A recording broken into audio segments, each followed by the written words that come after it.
Hello दोस्तों, आज मैं आप सभी के बीच में एक महत्वपूर्ण वीडियो लाया हूँ।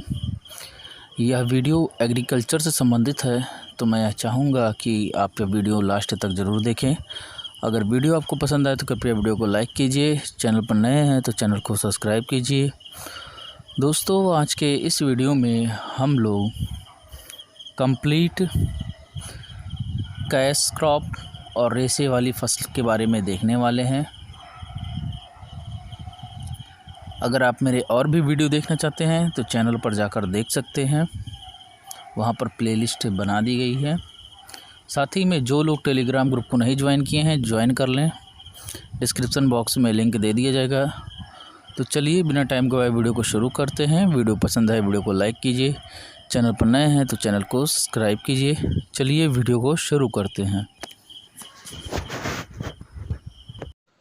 तो ग्वार, जिसका वनस्पतिक नाम क्या है, साइमोप्सिस टेट्रागोनोलोबा है। कुल क्या है इसका, तो लेग्यूमिनेसी है। और उत्पत्ति क्या है, भारत है। और विश्व में सबसे अधिक ग्वार का क्षेत्रफल व उत्पादन में जो है भारत का स्थान है। और भारत में सबसे अधिक ग्वार का क्षेत्रफल व उत्पादन में जो है राजस्थान का स्थान है। और राजस्थान में सबसे अधिक ग्वार का उत्पादन में बीकानेर में है। और ग्वार में जो है फलियों में फलियां जो होता है गुच्छों में आती हैं, इसलिए इसे क्लस्टर बीन भी कहते हैं। तो ज्वार का वनस्पतिक नाम क्या है, साइमोप्सिस टेट्रागोनोलोबा है। ठीक है। ग्वार किस में आता है, तो ग्वार जो होता है कैश क्रॉप के अंतर्गत आता है। और बात करें इसके कुल, तो कुल क्या है, लेग्यूमिनेसी है इसका। और उत्पत्ति की बात करते हैं तो भारत है।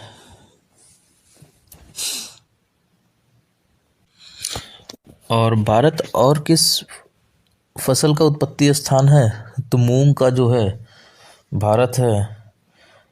और मूंग का भी उत्पत्ति स्थान क्या है, भारत है। और इसके साथ बैगन का भी जो उत्पत्ति स्थान है वो भी भारत है।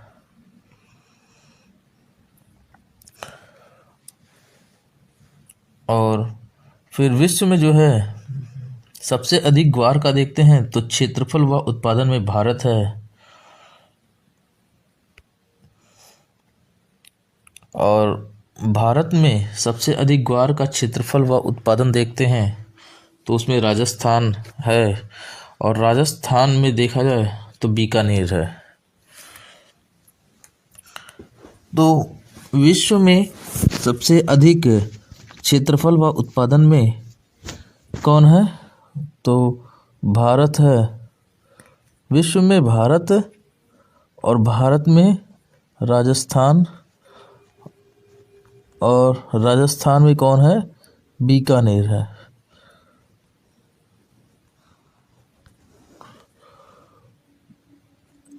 अब अगला, इसके दानों में 25 से जो है 30% तक जो है गोंद पाया जाता है।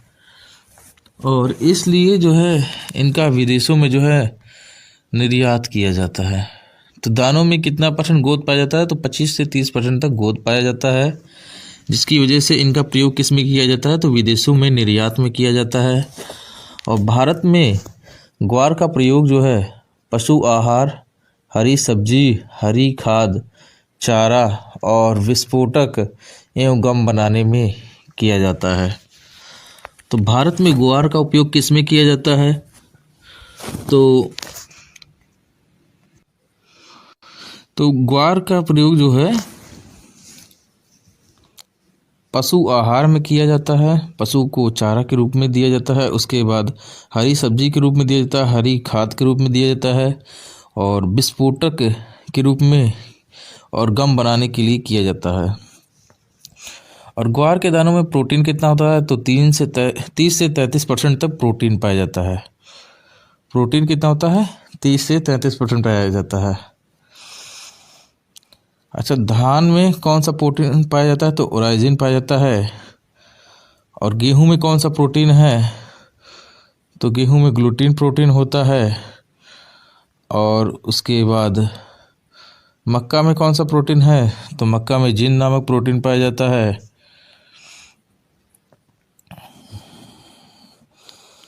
अब ग्वार के चारे में बात करते हैं तो इसमें 17% तक जो है प्रोटीन होता है। और यह जो है खरीफ का पौधा है। और ग्वार में जो है सूखा सहन करने की क्षमता पाई जाती है। और ग्वार की खेती के लिए जो है 300 से 400 mm वर्षा जो है पर्याप्त रहती है। अच्छा, गन्ने में कितने पानी की आवश्यकता होती है? तो गन्ने में जो है 1500 से 2500 mm चाहिए होता है। धान में जो है 900 से 2500 mm चाहिए होता है। और मृदा की बात करते हैं तो ग्वार में जो है दोमट मृदा जो है सर्वोत्तम है।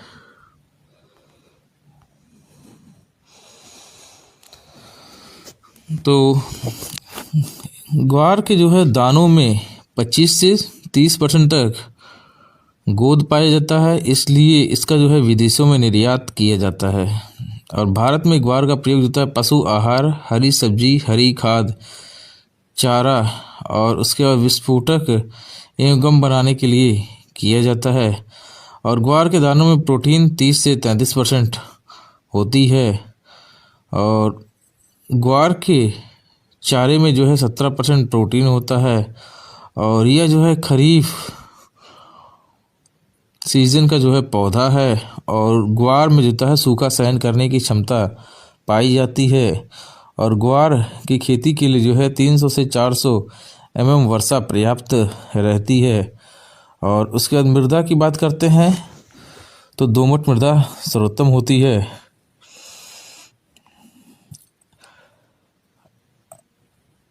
और अच्छा, वाटर यूज इफ़िशियंसी की बात करते हैं तो सबसे ज़्यादा किस में होता है? तो रागी में होता है। और सबसे कम किस में होता है? तो धान में होता है। अब किस्मों की बात करते हैं ग्वार की, तो दाने के लिए कौन सा आता है फॉर ग्रेन प्रोडक्शन में? तो RGC 197 आता है, RGC 1002 आता है, RGC 1017 आता है, HG 220 आता है, RGC 1003 आता है, मरु ग्वार आता है, RGC 936 आता है, RGC 917 आता है, RGC 1031 आता है, जिसे ग्वार क्रांति कहते हैं। और हरी जो है फलियों या सब्जियों के लिए तो ग्रीन पॉड और जो है वेजिटेबल पर्पज़ के लिए कौन सी आती है? तो दुर्गापुरा सफ़ेद, ये इम्पोर्टेंट है भाई, ये वैरायटी बहुत जगह है आती है। उसके बाद दुर्गा जय आता है, पूसा नौबहार, पूसा मौसमी, पूसा सदाबहार। और कंचन बहार आता है जिसको M83 कहते हैं या 83 SKRAU द्वारा विकसित है। उसके गौमा मंजरी आता है। तो किस्मों की बात करते हैं तो दाने के लिए कौन कौन सी किस्म है? RGC 197 है, RGC 1002 है, RGC 1017 है, HG 220 है, RGC 1003 है, मरु ग्वार है, RGC 936 है, RGC 917 है, RGC 1031 है, जिसे ग्वार क्रांति भी कहते हैं। और हरी फलियों या सब्जियों के लिए देखा जाए तो इसमें कौन सा आता है? तो दुर्गापुरा सफ़ेद आता है, दुर्गा जय आता है, कंचन बहार आता है जिसको M83 कहते हैं, SKRAU द्वारा विकसित है, गौमा मंजरी है, पूसा नौबहार है, पूसा मौसमी है, पूसा सदाबहार है।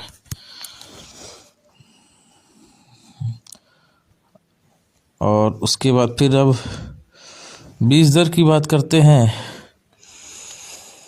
तो ग्वार की खेती के लिए बीज दर कितना चाहिए होता है? तो 15 से 20 केजी पर हेक्टेयर चाहिए होता है। और चारे व हरी खाद के लिए बीज दर कितना चाहिए होता है? तो चारे व हरी खाद के लिए जो है बीज दर 40 से 45 केजी पर हेक्टेयर चाहिए होता है। और उसके बाद दूरी के लिए कितना चाहिए होता है? तो 30 × 10 सेंटीमीटर उपयुक्त रहता है। और बीज उपचार कैसे करते हैं? तो FIR विधि का प्रयोग करते हैं। और खरपतवार नाशी किसका प्रयोग करते हैं? तो फ्लूक्लोरोलिन का, यानी कि जिसको बेसलिन भी कहते हैं, उसका प्रयोग करते हैं। @ 1 kg पर हेक्टेयर बुआई से पूर्व प्रयोग करते हैं। या फिर जो है पेंडिमेथलिन, इसको स्टम्प कहते हैं, @ 1 kg पर हेक्टेयर बुआ अंकुरण से पूर्व जो है प्रयोग करते हैं। तो ग्वार की खेती के लिए बीज दर कितना चाहिए होता है? तो 15 से 20 kg पर हेक्टेयर। और चारे या हरी खाद के लिए बीज दर कितना चाहिए होता है? तो 40 से 45 kg पर हेक्टेयर। और दूरी कितना चाहिए होता है? तो 30 × 10 सेंटीमीटर उपयुक्त रहता है। और बीज उपचार जो है कैसे करते हैं? तो FIR विधि का प्रयोग करते हैं। और खरपतवार नाशी, जिसको फ्लूक्लोरोलिन कहते हैं, बेसालिन, @ 1 kg पर हेक्टेयर बुआई से पूर्व प्रयोग करते हैं। अथवा जो है पेंडिमेथलिन, @ 1 kg पर हेक्टेयर अंकुरण पूर्व प्रयोग करते हैं। और जीवाणु अंगमारी, तो ज़ैंथोमोनास साइमोप्सिस नामक जीवाणु द्वारा फैलता है। और स्ट्रेप्टोसाइक्लिन 2 ग्राम प्रति टंकी 0.1 ग्राम पर लीटर स्प्रे करते हैं। और कॉपर ऑक्सीक्लोराइड 0.3% जो है की दर से प्रयोग करें। तो जीवाणु अंगमारी किस जीवाणु द्वारा होता है, मतलब फैलता है ये? तो ज़ैंथोमोनास साइमोप्सिस। नियंत्रण के लिए हमें क्या करना चाहिए? तो स्ट्रेप्टोसाइक्लिन का प्रयोग स्प्रे करना चाहिए। और कॉपर ऑक्सीक्लोराइड का जो है प्रयोग करना चाहिए। अब चूर्णी फफूंद, जिसको छछाया रोग भी कहते हैं, कैराथेन का प्रयोग करना चाहिए 0.1%। तो चूर्णी फफूंद में जो है किसका प्रयोग करना चाहिए? कैराथेन का प्रयोग करना चाहिए 0.1%। अब कीट आता है।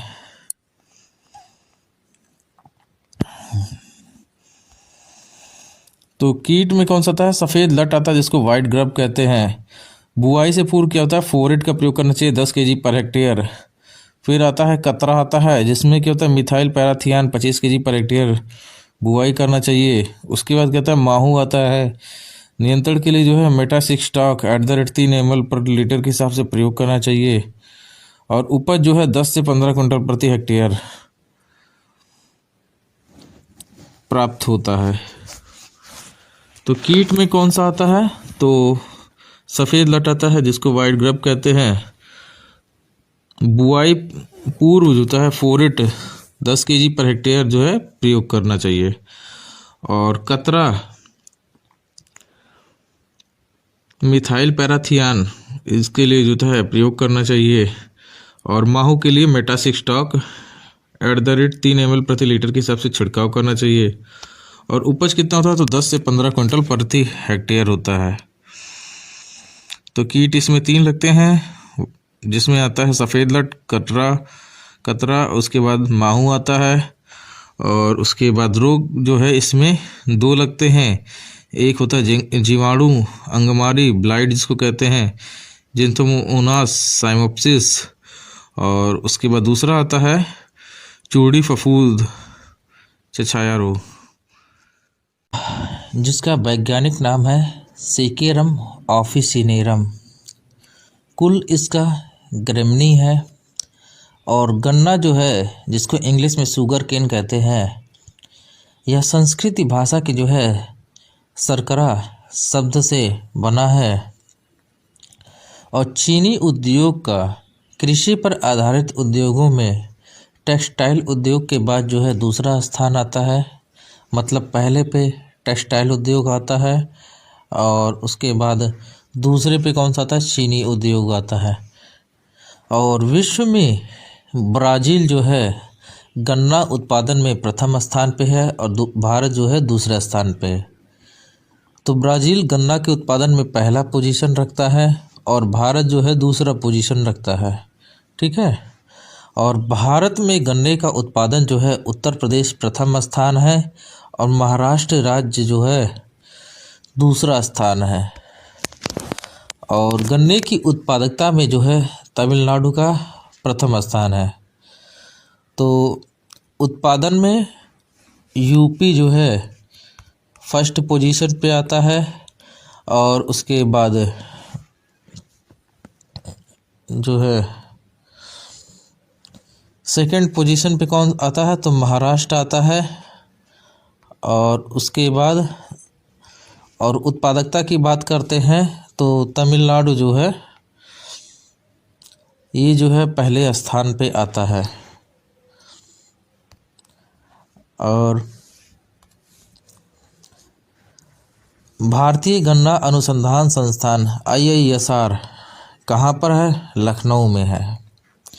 और SBI sugar cane breeding institute कहाँ पे है, कोयम्बटूर तमिलनाडु में है। और उसके बाद गन्ने के पुष्पक्रम को क्या कहते हैं, तो गन्ने के पुष्पक्रम को जो है एरो कहते हैं।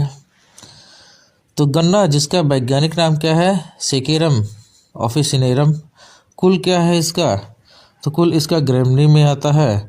और उसके बाद गन्ना जो है संस्कृत भाषा की जो है शर्करा शब्द से बना हुआ है।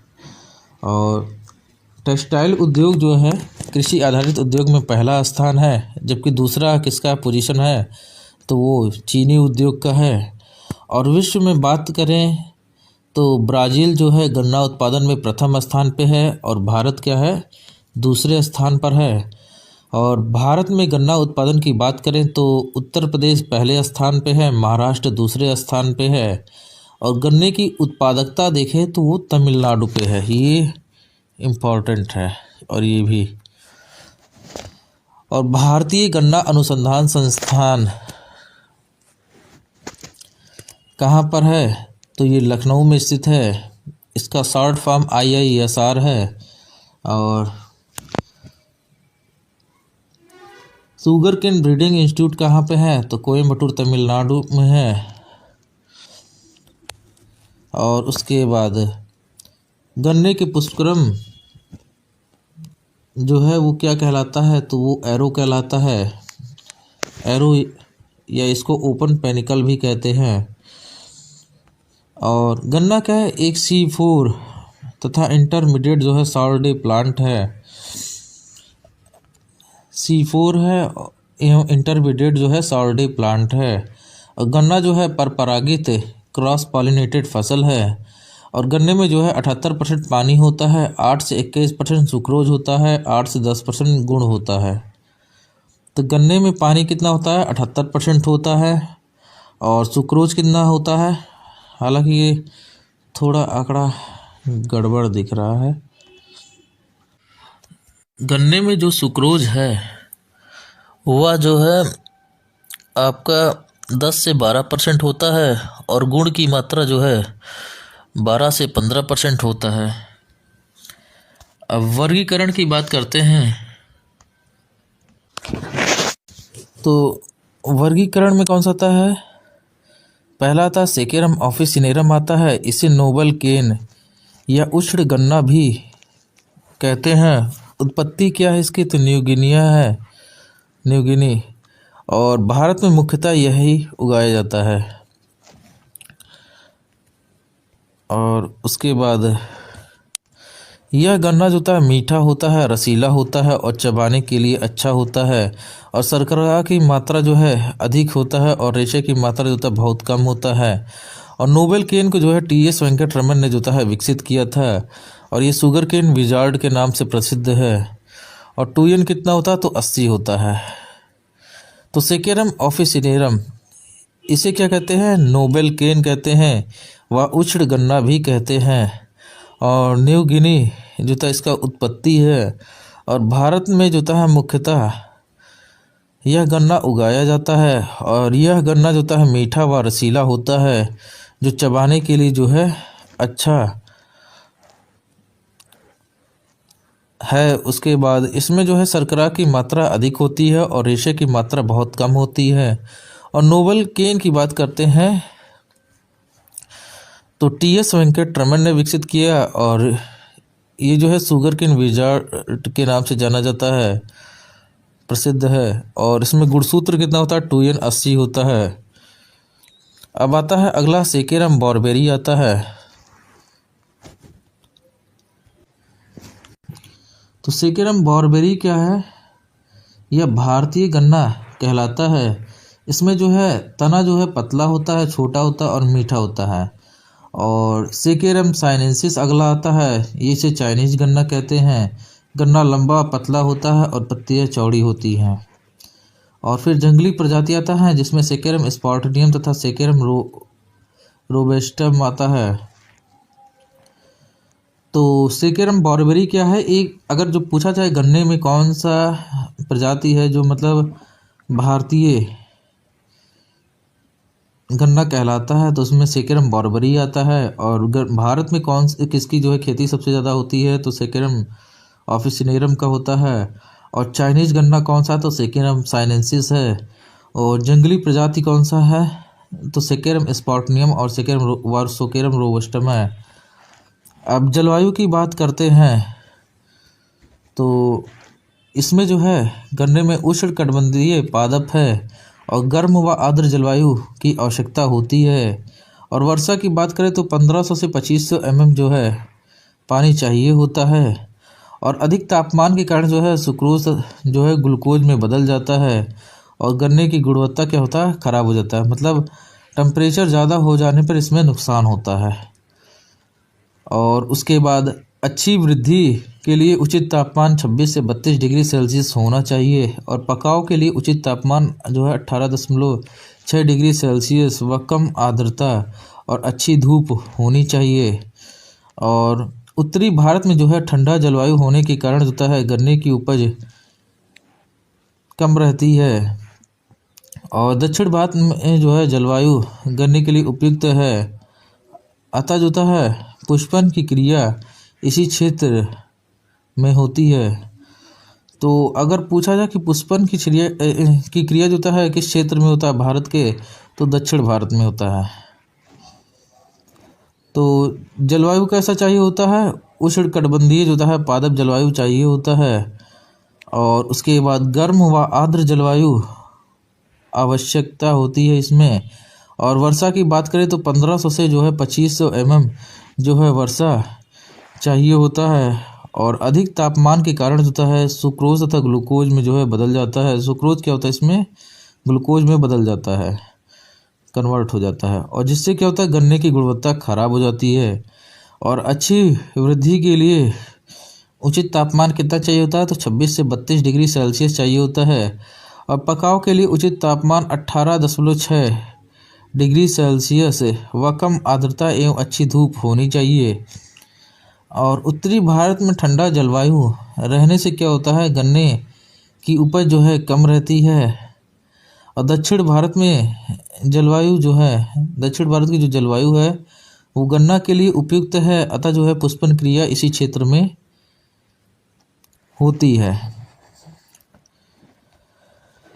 अब मृदा की बात करते हैं तो मृदा जो है बलुई दोमट से जो है चिकनी मृदा उपयुक्त होता है। बलुई दोमट से चिकनी मृदा उपयुक्त होता है। और बीज दर की बात करते हैं तो प्रति हेक्टेयर 3 आँख वाले जो होता है 35,000 से 40,000 गन्ने के टुकड़े काम में लेते हैं, जो 10 से 12 माह जो होता है पुरानी फसल के लगभग जो होता है 75 से 80 क्विंटल जो होता है गन्ने से प्राप्त होता है। तो मृदा कैसा चाहिए होता है, इसमें बलुई दोमट से चिकनी मृदा।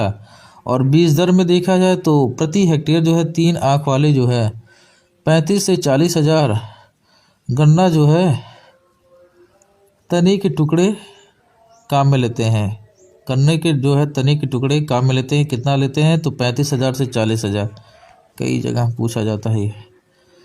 और 10 से 12 माह पुरानी फसल के लगभग जो है 75 से 80 क्विंटल गन्ने प्राप्त होते हैं।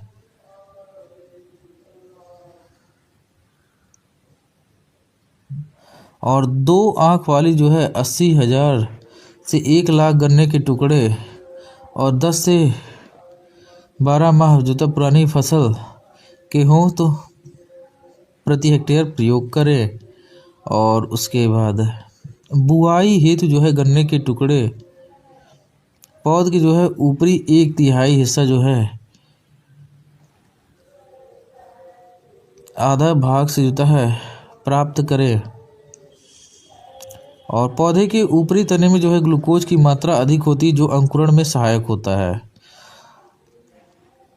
तो देखो सीड रेट में क्या है कि प्रति हेक्टेयर जो है 3 आँख वाले जो है 35 से जो है 40,000 गन्ने के टुकड़े काम में लेते हैं, जो 10 से 12 माह पुरानी जो है फसल के लगभग जो है 75 से 80 क्विंटल जो है गन्ने प्राप्त होते हैं। और 2 आँख वाले जो है 80,000 से जुता है 1 लाख गन्ने के टुकड़े जो 10 से 12 माह जुता है पुरानी फसल से जुता है के प्रति हेक्टेयर जो है प्रयोग करें। और उसके बाद बुआई हेतु गन्ने के टुकड़े पौधे के जो है ऊपरी 1/3 आधा भाग जुता है प्राप्त करते हैं, क्योंकि पौधे के ऊपरी तने में जुता है ग्लूकोज की मात्रा अधिक होती है। अब बीजोपचार की बात करते हैं तो सीड ट्रीटमेंट में क्या होता है, तो बुआई में काम आने वाले गन्ने के टुकड़े को एग्लॉल या एरीटॉन या कार्बेंडाजिम में जुता है 0.2% जुता है घोल में डुबोकर रोपाई करते हैं। एग्लॉल या एरीटॉन या कार्बेंडाजिम @ 0.2% का प्रयोग करते हैं। और लाल सड़न आता है, रेड रॉड जो होता है रोग, टुकड़ों को जोता है गर्म जल में जो है 54 डिग्री सेल्सियस 10 मिनट के लिए उपचारित करते हैं।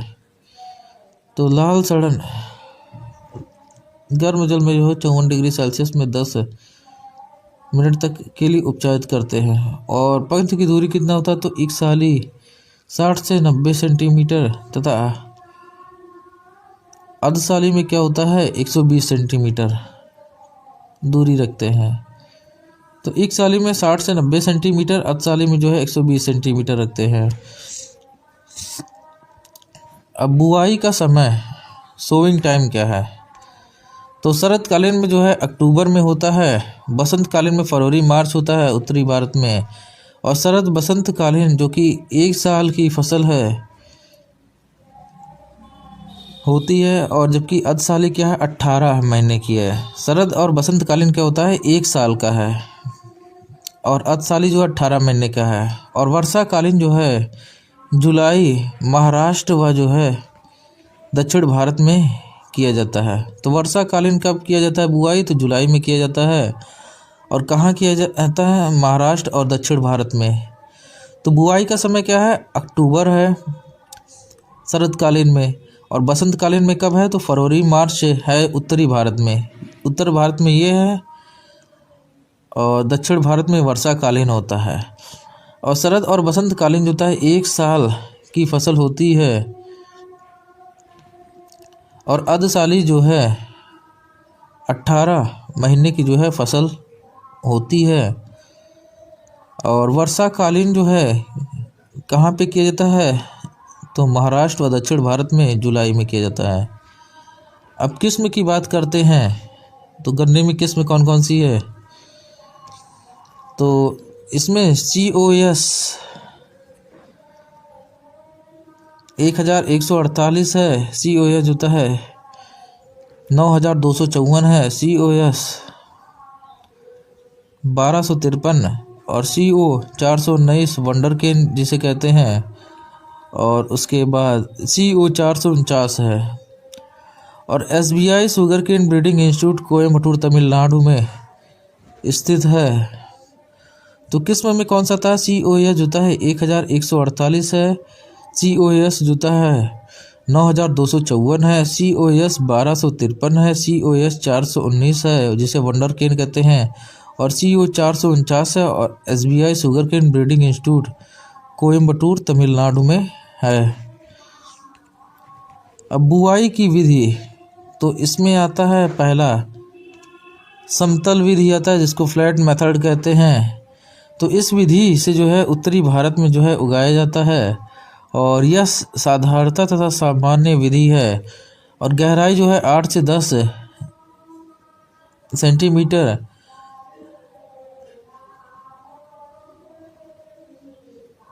और दूरी कितना रखते हैं? तो 90 सेंटीमीटर। गहराई 8 से 10 तथा दूरी जो है 90 सेंटीमीटर रखते हैं। और खाई विधि आता है, तो यह विधि जो है फसल हवा से जो है गिरने की समस्या रहती है इसमें, और वहाँ के लिए उपयुक्त होता है। जैसे समुद्री क्षेत्रों में जो होता है तेज़ हवाएं चलती हैं तटों के क्षेत्र में, वहाँ पर खाई विधि का प्रयोग करते हैं। अब कूड विधि आता है जिसको फॉरो मेथड कहते हैं। तो 90 सेंटीमीटर की दूरी तथा गहराई जो है 15 से 20 सेंटीमीटर रखते हैं। और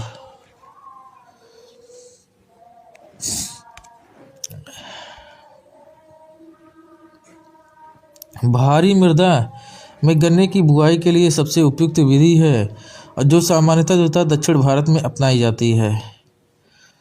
तो विधि कौन कौन सी है? समतल विधि है, उत्तरी भारत में उगाया जाता है इस विधि से, और साधारण तथा सामान्य विधि है, गहराई 8 से 10 तथा दूरी जो 90 सेंटीमीटर रखते हैं। और खाई विधि जिसको ट्रेंच मेथड कहते हैं, यह विधि जहाँ पर तेज़ हवाएं चलती हैं, फसल गिरने की संभावना रहती है, वहाँ पे उपयुक्त होता है, जैसे समुद्री तटीय क्षेत्रों में। और उसके बाद कूड विधि आता है, तो 90 सेंटीमीटर की इसमें दूरी रखते हैं और 15 से 20 सेंटीमीटर की गहराई रखते हैं। और भारी मृदा जिसको क्ले सॉइल कहते हैं, गन्ने की बुआई के लिए सबसे उपयुक्त विधि है, और जो दक्षिण भारत में जो है अपनाई जाती है।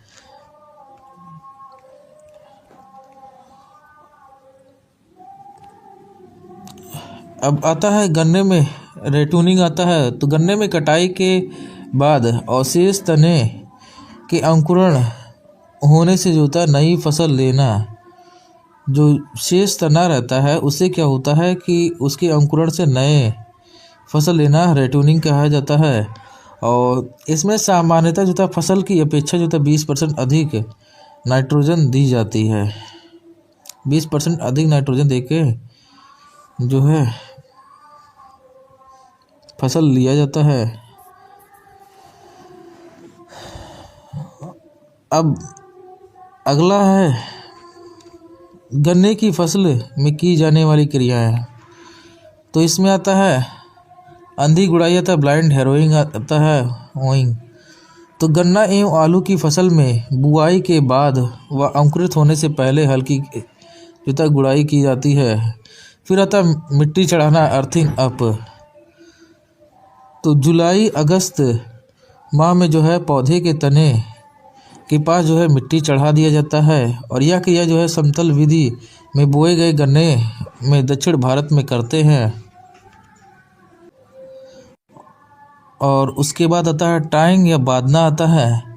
तो इसमें पत्तियों से 10 से 15 पौधों को आपस में बांध दिया जाता है जिससे पौधा गिरे नहीं। उसके बाद जलाना आता है ट्रेसिंग। तो गन्ने की पत्तियां जो है फसल के अवशेष को जो है जलाया जाता है। और प्रोपिंग आता है, तो पौधे के तने को जो है सूखी पत्तियों से जो है ढक देते हैं इसमें।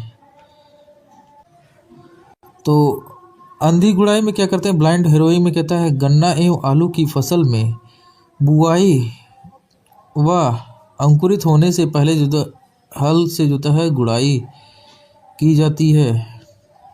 बुआई के बाद और अंकुरित होने से पहले हल से जो है इसमें गुड़ाई की जाती है ब्लाइंड हैरोइंग में। और उसके बाद मिट्टी चढ़ाने में क्या होता है कि जुलाई और अगस्त के माह में क्या होता है, पौधे के तने के पास होता है मिट्टी चढ़ा देते हैं। और यह क्रिया जो होता है समतल विधि से जो बोई गए गन्ने है उसमें किया जाता है और दक्षिण भारत में करते हैं। समतल विधि से बोए गए गन्ने में दक्षिण भारत में इसे करते हैं मिट्टी चढ़ाने वाला। और उसके बाद बांधना आता है तो पत्तियों से जो होता है 10 से 15 पौधे आपस में जो है बांध देते हैं ताकि वो गिरे नहीं। उसके बाद जलाना, जिसको ट्रेसिंग कहते हैं, तो गन्ने की पत्तियों एवं अवशेष को क्या होता है, जला दिया जाता है। फिर आता है प्रोपिंग। तो प्रोपिंग में क्या होता है कि पौधे के तने को जो है सूखी पत्तियों से जो है ढक देते हैं। अब आता है पोषक तत्व।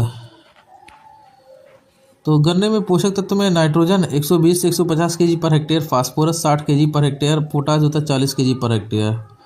Nitrogen 120 KG per hectare, phosphorus 60 KG per hectare और पोटाश जो है 40 केजी पर हेक्टेयर देते हैं। अब जल प्रबंध आता है। तो गन्ने में सिंचाई की जो है 4 प्रमुख अवस्थाएं हैं। पहला आता है अंकुरण अवस्था, जिसको जर्मिनेशन फेज कहते हैं।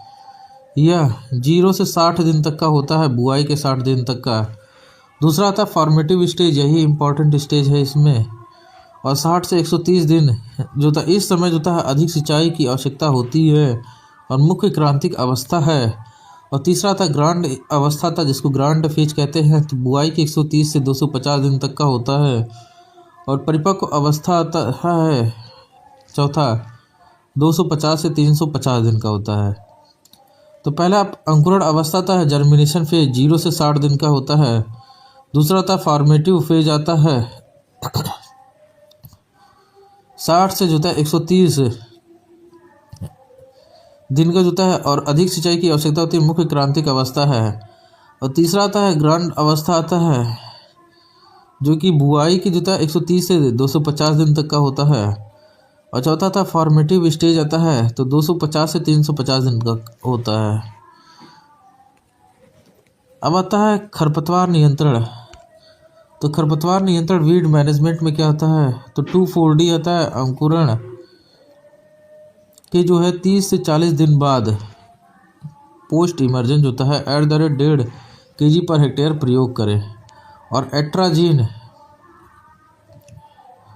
अंकुरण से पूर्व जो है @ 2 kg पर हेक्टेयर प्रयोग करें। तो 2,4-D जो है फसल अंकुरण के जो है 30 से 40 दिन बाद जो है @ 1.5 kg पर हेक्टेयर प्रयोग करें। और एट्राजीन जो है अंकुरण से पूर्व प्री इमरजेंस के तौर पे @ 2 kg पर हेक्टेयर प्रयोग करें। अब कीट की बात करते हैं। तो कीट इसमें पायरिल्ला आता है, पायरिल्ला परपुसुरिल्ला, और यह पौधे की जो है पत्तियों से रस को चूसता है और पत्तियां पीली पड़ जाती है और पौधे पर जो है शहद जैसा पदार्थ छोड़ता है और जिस पर क्या होता है काली फफूंदी विकसित हो जाती है। अब पायरिल्ला के जैविक नियंत्रण के लिए एक लेप्डोप्टेरा गण के सदस्य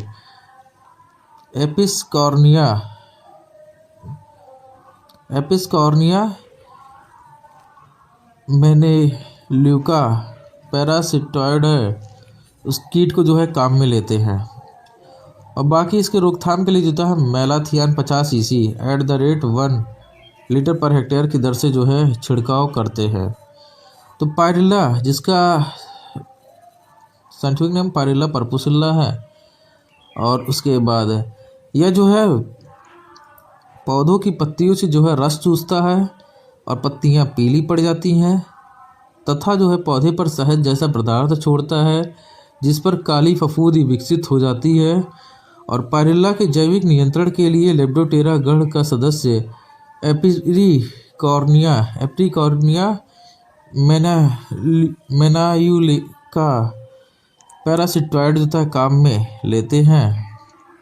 और रोकथाम के लिए जो है malathion 50 cc @ 1 litre per hectare की दर से छिड़काव करते हैं। अब अगला आता है तना छेदक आता है, जिसके चीलो इन फैकिटुलस आता है और यह पौधे के तने में जो है वृद्धि बिंदु यानी कि ग्रोइंग पॉइंट में जो है छेद कर देता है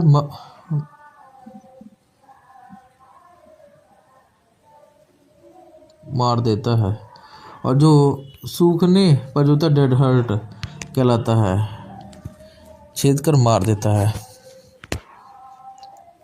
तो तना छेदक में क्या होता है, तो गन्ने के तने की वृद्धि जो पॉइंट है, ग्रोविंग पॉइंट है, वहाँ पर क्या होता है, छेद कर इसे मार देता है, और जो क्या कहलाता है, डेड हर्ट कहलाता है।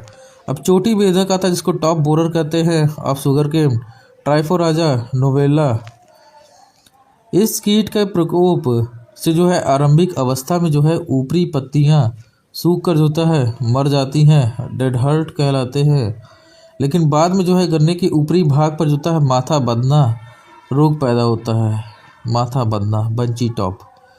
तो चोटी बेधक में कौन सा होता है, top borer of sugar cane है, ट्राइफोराजा तथा नोवेला होता है। और इस कीट के प्रकोप से होता है आरंभिक अवस्था में ऊपरी पत्तियां सूख कर जो है मर जाती हैं, जिसे क्या कहते हैं, डेड हर्ट कहते हैं। और बाद में गन्ने के ऊपरी भाग पर होता है माथा बंधा या बंची टॉप रोग पैदा करता है। उसके बाद सफ़ेद लट आता है जिसको होलोट्रैकिया कॉन्सनगुनिया है।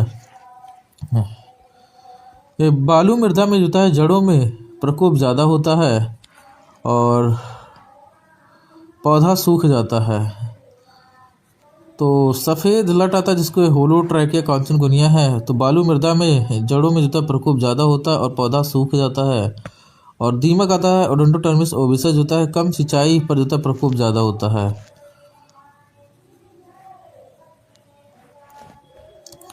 तो इसमें कीट कौन कौन से लगते हैं, तो पायरिल्ला कीट लगता है, और जिसके नियंत्रण के लिए या तो एपिस कार्निया जो होता है कीट का प्रयोग करें जो कि लेप्टोटेरा गढ़ से संबंधित है, या फिर मेलाथियान का प्रयोग किया जाता है। और तना छेदक आता है जो क्या होता है, तने में छेद करके होता है उसको मार देता है, जिसे डेड हर्ट कहते हैं। और उसके बाद चोटी बेधक आता है, टॉप बोरर आता है। और ये जो होता है गन्ने में बाद में क्या होता है, ऊपरी भाग पर माथा बंधना रोग, बंची टॉप रोग पैदा करता है। उसके बाद सफ़ेद लट आता है, और उसके बाद दीमक आता है, कम सिंचाई पर जो है प्रकोप ज़्यादा होता है। नियंत्रण के लिए इसमें जो है दीमक में क्लोरोपाइरीफास करते हैं, सिंचाई के साथ डाल दिया जाता है। अब उसके बाद रोग आता है, तो लाल सड़न रोग आता है।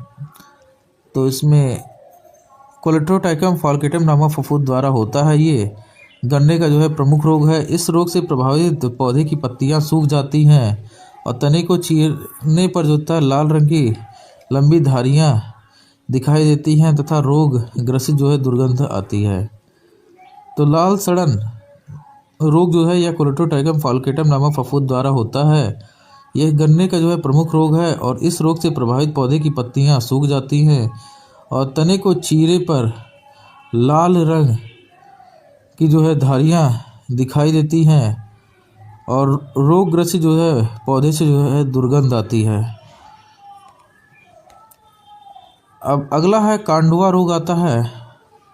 कांडुआ रोग जो होता है, यह रोग जो होता है आस्टिगोलेगोसिटेमिनिया नामक कवक द्वारा होता है और डंठल की जो है झिल्ली टूटने पर काला चारकोल के समान जो होता है पाउडर निकल कर जो है बिखर जाती है और इसे विप स्मट भी कहते हैं। और रेटूनिंग या स्टर्निंग डिजीज आता है या लेफोसोनिया जो होता है जैली जीवाणु द्वारा होता है। उसके बाद ग्रासी सूट रोग आता है या फाइटोप्लाज्मा द्वारा होता है और गमोसिस जो है जीवाणु द्वारा होता है। तो रेड रॉट किसकी वजह से होता है? कोलेट्रोटाइकम फॉल्केटम की वजह से होता है।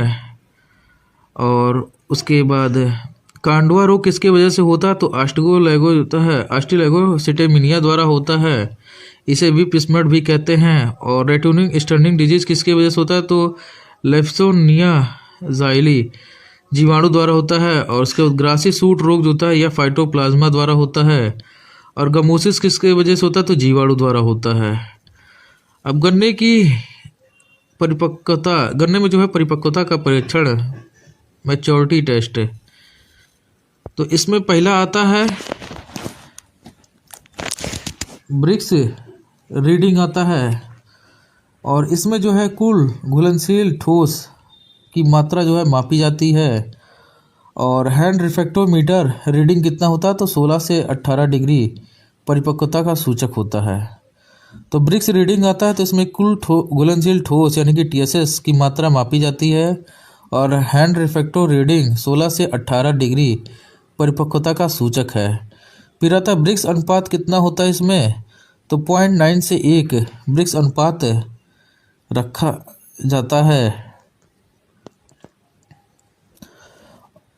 0.9 से 1 ब्रिक्स अनुपात रखा जाता है, मतलब होता है इसमें। और उसके बाद आता है फेहलिंग टेस्ट आता है। तो गन्ने में फेहलिंग टेस्ट जो होता है परिपक्वता के लिए ग्लूकोज का रीडिंग कितना होता है, 0.5 से कम परिपक्वता का सूचक है। और ग्लाइफोसेन या पोलेरिस @ 5 kg पर हेक्टेयर गन्ने की जो तब पकते समय शीघ्र परिपक्वता के लिए प्रयोग किया जाता है। अथवा इथेफोन का कम मात्रा में जो छिड़काव भी जल्दी पकाव हेतु किया जाता है। और तने से जो धात्विक आवाज़ मेटेलिक साउंड आने पर जो है कटाई करनी चाहिए।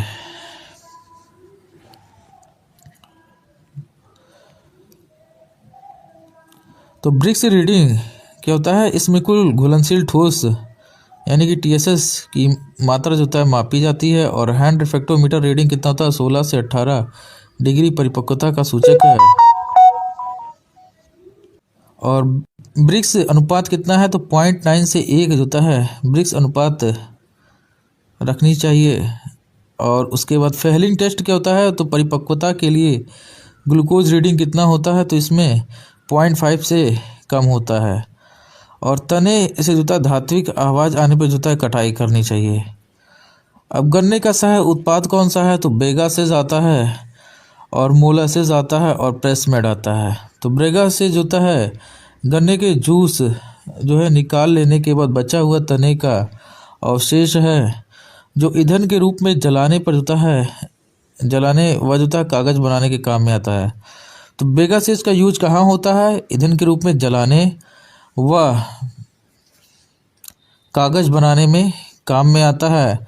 और बेगासेस में क्या होता है, किससे प्राप्त होता है, तो गन्ने का जूस निकाल लेने के बाद बचा हुआ तना अवशेष होता है ये।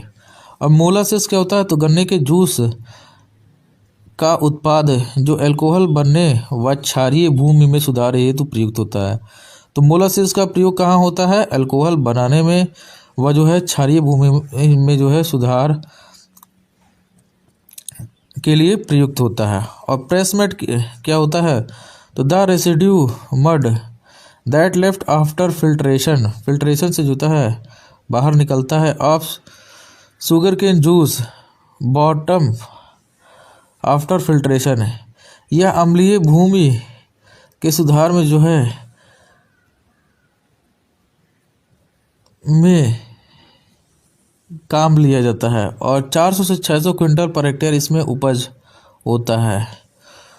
तो गन्ने में उपज कितना होता है, 400 से 600 क्विंटल होता है।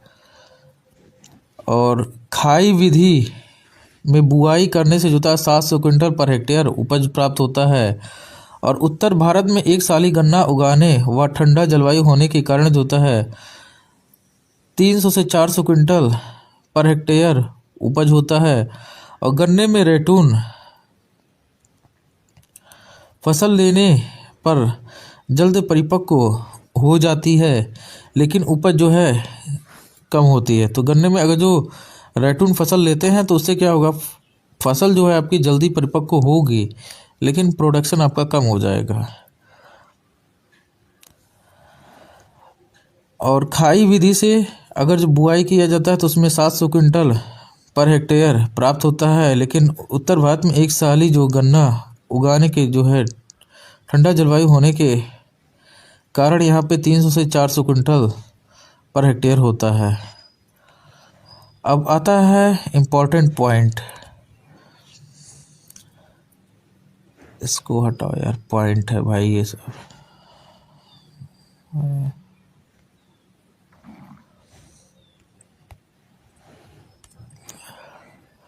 तो गन्ने के पुष्पक्रम को जो है एरो कहा जाता है। गन्ने के पुष्पक्रम को क्या कहते हैं? एरो कहते हैं। और गन्ने के पौधे को नाइट्रोजन अधिक मात्रा में देने से क्या होता है? सुक्रोज की प्रतिशतता में कमी आती है। तापमान बढ़ने पे सुक्रोज ग्लूकोज में परिवर्तित होता है, और अगर जो नाइट्रोजन अधिक दे देंगे तो सुक्रोज की प्रतिशतता में कमी आ जाएगी। और गन्ने में सिंचाई की सबसे महत्वपूर्ण अवस्था कौन सी है? तो फॉर्मेटिव स्टेज है। और गन्ने की उत्तर भारत में सबसे लोकप्रिय रोपण विधि कौन सी है? तो समतल विधि है। और गन्ने का उचित परिपक्वता के लिए जो है ब्रिक्स रीडिंग कितना होना चाहिए? तो 16 से 18% होना चाहिए TSS। और उसके बाद मिट्टी जो गन्ने के लिए अनुपयुक्त होती है तो कौन सी? लवणीय मृदा है। तो गन्ने के पुष्पक्रम को क्या कहते हैं? एरो कहते हैं। और गन्ने के पौधे में नाइट्रोजन अधिक मात्रा में देने से सुक्रोज की प्रतिशतता में कमी आ जाती है। और गन्ने में सिंचाई के लिए सबसे महत्वपूर्ण अवस्था कौन सा है? तो फॉर्मेटिव स्टेज है। और गन्ने की उत्तर भारत में सबसे लोकप्रिय रोपण विधि कौन सी है? तो समतल क्यारी विधि है। और गन्ने में जो है उचित परिपक्वता के लिए जो है ब्रिक्स रीडिंग कितना होना चाहिए? तो 16 से 18% होना चाहिए TSS। और मिट्टी जो गन्ने के लिए अनुपयुक्त होती है कौन सी है? तो लवणीय मृदा। और नोबेल गन्ना कौन सा होता है? तो सेकेरम ऑफिसिनेरम है। और अधसाली गन्ना लगाया जाता है तो जून जुलाई में 18 महीने की फसल में। और कौन से राज्य में गन्ने की उच्चतम उत्पादकता होती है? तमिलनाडु है। और गन्ने में मिट्टी चढ़ाई अर्थरिंग अप करते हैं जून जुलाई में। और गन्ना में मिट्टी चढ़ाई कौन से राज्य में महत्वपूर्ण प्रथा है? महाराष्ट्र में।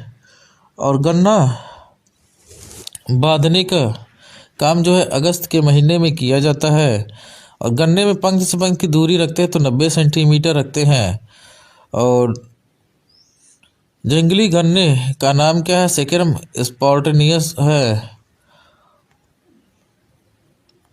और गन्ने को पकते समय जो है हल्का जलाया जाता है ताकि सुक्रोज और रस की गुणवत्ता में सुधार हो। और उसके बाद उत्तर और पूर्वी भारत में भारतीय गन्ना कौन सा है? तो सेकेरम बॉरबेरी है। भारतीय गन्ना सेकेरम बॉरबेरी है। और भारत में उगाया जाता है सेकेरम स्पॉर्टेनियम, नहीं सेकेरम ऑफिसिनेरम उगाया जाता है। और जंगली गन्ना है सेकेरम स्पॉर्टेनियस। तो नोबेल गन्ना कौन सा है? सेकेरम ऑफिसिनेरम है। और अधसाली गन्ना लगाया जाता है तो जून जुलाई में 18 महीने की फसल है। और कौन से राज्य में जो है गन्ने की उच्च उत्पादकता है? तो तमिलनाडु में है।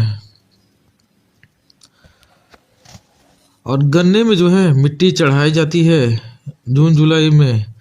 और गन्ने में मिट्टी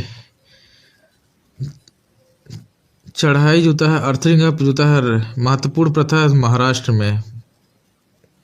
तटीय क्षेत्रों में अधिकतर किया जाता है ताकि गिरे नहीं, बांध के रखा जाता है ताकि गिरे नहीं। और उसके बाद गन्ने में बांधने का काम जो है अगस्त के महीने में किया जाता है। और गन्ने में पंख से पंख की दूरी रखते हैं, 90 सेंटीमीटर रखते हैं। और जंगली गन्ने का नाम क्या है? तो सेकेरम स्पॉर्टेनियस है। और गन्ने को पकते समय जो है हल्का जलाया जाता है। और सुक्रोज और रस गुणवत्ता में जो है सुधार हेतु होता है। और गन्ने में सिंचाई की सबसे महत्वपूर्ण अवस्था कौन सी है? फॉर्मेटिव स्टेज है। गेहूं में कौन सा है? CRI स्टेज है। और मक्के में टेस्लिंग एंड सिल्किंग में जो है नमी होना चाहिए। और धान में कौन सा है? ये आप लोग बताइए।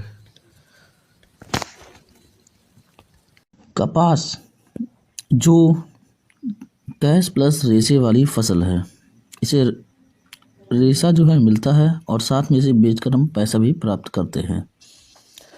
कपास का वानस्पतिक नाम क्या है? गॉसिपियम स्पीसीज है। और कुल इसका क्या है? तो कुल इसका मालवेसी है। उत्पत्ति स्थान इसका भारत है। और कपास को जो है सफ़ेद सोना या रेशे वाला जो है फसलों का राजा भी कहते हैं।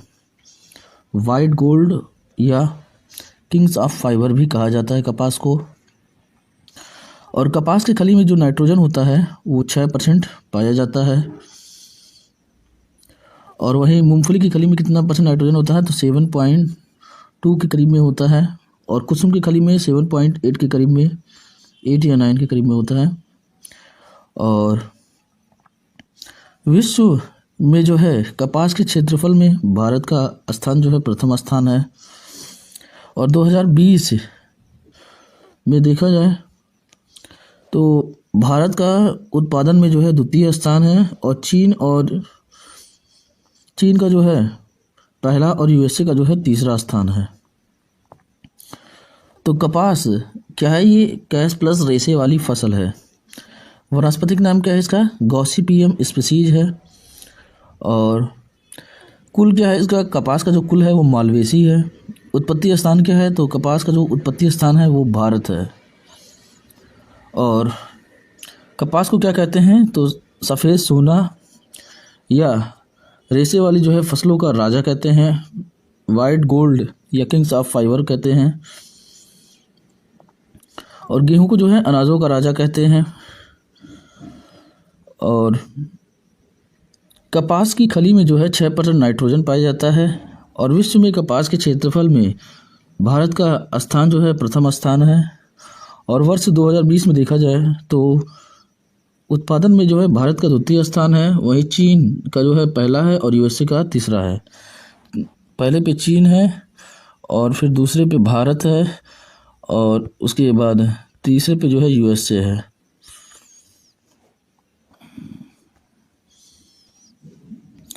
और कपास क्या है? तो कपास एक डे न्यूट्रल होता है, यूँ C3 पौधा है। कपास क्या है? दिवस निष्प्रभावी पौधा है। और उत्पादन व क्षेत्रफल में जो है गुजरात राज्य का प्रथम स्थान है। और राजस्थान में उत्पादन व क्षेत्रफल में हनुमानगढ़ जिला प्रथम स्थान पर आता है।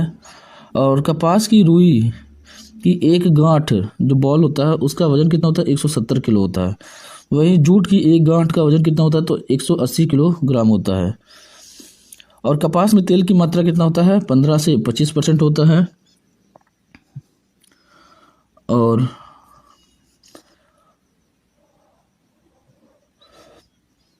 कपास में रेशा व जो होता है बिनौले के अनुपात कितना होता है? तो 33% के करीब में होता है। और उन्नत किस्मों में रेशा की मात्रा जो है बीजों से ज़्यादा होती है। और कपास जो है ये सीड प्लस लिंट से मिलकर बना होता है। और कॉटन सीड क्या होता है? लिंट को हटाने के बाद जो बीज बचता है वो कॉटन जो है सीड कहलाता है। तो कपास क्या है? ये डे न्यूट्रल प्लांट है और C3 पौधा है। भारत में उत्पादन में देखा जाए और क्षेत्रफल में देखा जाए तो गुजरात राज्य जो है प्रथम स्थान पे है।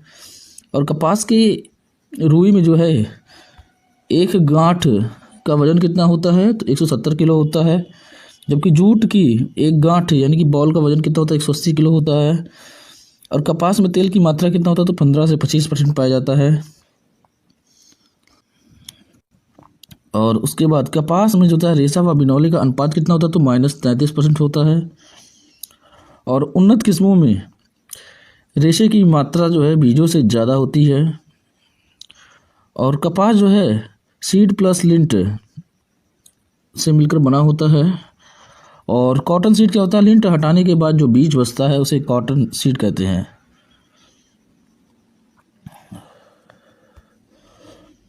और कपास का रेशा जो है फसल से प्राप्त होता है जो सेल्यूलोज से बना होता है। कपास का रेशा किससे प्राप्त होता है? तो फल से प्राप्त होता है। और जो किससे बना होता है? सेल्यूलोज से बना होता है। और रेशा जो है बीज भित्ति की बाहरी वृद्धि होती है। जो बीज भित्ति होती है उसकी बाहरी वृद्धि क्या होती है? रेशा होती है। और कपास के लंबे रेशे व्यावसायिक उपयोगी को जो है लिंट और छोटे रेशों को जो है फज कहते हैं। तो कपास का जो लंबा रेशा है उसका व्यावसायिक उपयोगी को क्या कहते हैं? लिंट कहते हैं। और जबकि छोटे रेशे को क्या कहते हैं? फज कहते हैं। और बुआई से पहले जो है कपास के बीजों से फज हटाने और बीजों के आवरण को मुलायम करने के लिए जो है H2SO4 अम्ल का जो है 1:10 अनुपात के बीजों को जो है काम में लेते हैं। और इससे जो है अंकुरण भी अच्छा होता है। ये जो है बीज का आवरण में, बीज जो आवरण है उसमें पाई जाने वाली जो जितनी भी व्याधियां हैं, जर्म्स हैं और कीट है, नष्ट हो जाते हैं। और कपास के फूलों पौधे में जो था फूलों का स्क्वायर तथा फलों को डोंडा कहते हैं। तो कपास का रेशा जो है फल से प्राप्त होता है, जो किससे बना होता है? तो सेलुलोज का बना होता है, ठीक है। और रेशा जो है बीज भित्ति की बाहरी वृद्धि होती है। रेशा क्या होता है? बीज भित्ति की बाहरी वृद्धि होती है। और कपास के रेशे जो लंबे लंबे रेशे हैं व्यावसायिक उपयोगी को लिंट, और जो छोटे रेशे हैं उन्हें फज कहते हैं। तो कपास में लंबे रेशों को लिंट, लंबा रेशा है तो उसे लिंट, और छोटे रेशे जो हैं तो उन्हें फज कहते हैं। और बुआई से पहले कपास के बीजों से जो है फज हटाने एवं बीज के आवरण को मुलायम करने के लिए H2SO4 अम्ल का जो है 1:10 अनुपात में जो है बीज काम में लेते हैं। और इससे क्या होता है कि अंकुरण अच्छा होता है और बीज के आवरण में जितनी भी व्याधियां और जर्म्स कीट है सब नष्ट हो जाते हैं। और कपास के पौधे में फूलों को जो था स्क्वायर और फलों को जो था डोंडा कहते हैं। फूलों को क्या कहते हैं? स्क्वायर कहते हैं, और फलों को डोंडा कहते हैं। अब आता है कपास की शाखाएं। तो कपास में जो है 2 प्रकार की शाखाएं पाई जाती हैं। पहला है मोनोपोडियल होता है, दूसरा होता है सिम्पोडियल होता है। मोनोपोडियल क्या होता है? वनस्पति शाखाओं को जो है मोनोपोडियल शाखा कहते हैं। और सिम्पोडियल में क्या होता है कि कपास की प्रजननीय शाखाएं होती हैं जिन पर जो है फल लगता है। तो कपास की शाखाएं क्या होती हैं? 2 प्रकार की शाखाएं पाई जाती हैं। पहला होता है मोनोपोडियल होता है, और मोनोपोडियल शाखा में क्या होता है कि वनस्पति शाखाओं को जो है मोनोपोडियल शाखा कहते हैं। और सिम्पोडियल दूसरा होता है। तो ये कपास में जो है प्रजननीय शाखाएं हैं जिन पर जो है फल लगता है। अब आता है परागण, पॉलिनेशन। तो कपास जो होता है बहुधा पर परागित होता है, ऑफ्टन क्रॉस पॉलिनेटेड। और इसमें जो परागण है वो मधुमक्खियों द्वारा होता है। तो कपास में जो परागण है वो किसके द्वारा होता है? मधुमक्खियों द्वारा। और ये क्या होती हैं? ये पर परागित होती हैं। और H4 जो है विश्व की पहली संकर हाइब्रिड किस्म है, और जिसे जो है C.T. पटेल ने जो है गुजरात में 1970 में विकसित किया था। तो पहला तो कपास क्या है? बहुधा परपरागित है, और परपरागण किस होता है? मधुमक्खियों द्वारा। और कपास में जो H4 विश्व की पहली संकर किस्म है, जिसे किसने विकसित किया था? तो C.T. पटेल ने 1970 में जो है विकसित किया था गुजरात में। कपास का वर्गीकरण, क्लासिफिकेशन। तो इसमें पहला आता है देसी कपास, जिसका 2N कितना होता है? 26 होता है। और दूसरा आता है अमेरिकन कपास, जिसका 2N कितना होता है? 52 होता है। तो देसी कपास क्या है? यह पुराने विश्व की कपास भी कहलाती है, और इसमें गॉसिपियम आर्बोरियम और गॉसिपियम हर्बेसियम आता है। तो देसी कपास क्या है? इसमें 2N कितना होता है? 26। और पुराने विश्व की कपास भी यह कहलाती है। और इसमें कौन कौन सा आता है? तो गॉसिपियम आर्बोरियम आता है और गॉसिपियम हर्बेसियम आता है। अब दूसरा आता है अमेरिकन कपास या चतुर्गुणित। 2N कितना होता है इसका? तो 52 होता है। इसे नए विश्व की कपास भी कहते हैं। और इसमें कौन सा आता है? तो गॉसिपियम हिरसुटम आता है और गॉसिपियम बारबेंडस आता है। जो गॉसिपियम हिरसुटम है ये क्या है? ये एक अमेरिकन कपास है, और बारबेंडस जो है ये इजिप्शियन कपास है। तो अमेरिकन कपास में कौन सा आता है? गॉसिपियम हिरसुटम और गॉसिपियम बारबेंडस। और देसी में कौन सा आता है? गॉसिपियम आर्बोरियम और गॉसिपियम हर्बेसियम आता है। अब बात करें मृदा एवं जलवायु की, सॉइल एंड क्लाइमेट का, तो उष्ण जलवायु का पौधा है ये। उसके बाद जो है बुआई जो इसका मई जून में उपयुक्त है। और भारत में 96% क्षेत्र पर जो है हिरसुटम की प्रजाति व उसके संकर को जो है उगाया जाता है। तो कितने परसेंट क्षेत्र पे? तो 96% क्षेत्र पर जो है हिरसुटम की प्रजाति और उसके संकर को जो है उगाया जाता है। और मृदा कैसे चाहिए होता है? तो मृदा जो है क्ले मृदा, क्ले चिकनी, उसके बाद होता है काली कपास मृदाएं होती है, इसमें सर्वोत्तम होती हैं। और जलोढ़ मृदा में जो है भी खेती की जा सकती है। तो मुख्य मृदा देखा जाए तो काली कपास मृदाएं सर्वोत्तम होती हैं, लेकिन जलोढ़ मृदा में भी इसकी खेती कर सकते हैं। और जलवायु जो होता है उष्ण जलवायु। और उसके बाद बुआई की बात करते हैं तो मई जून उपयुक्त होता है।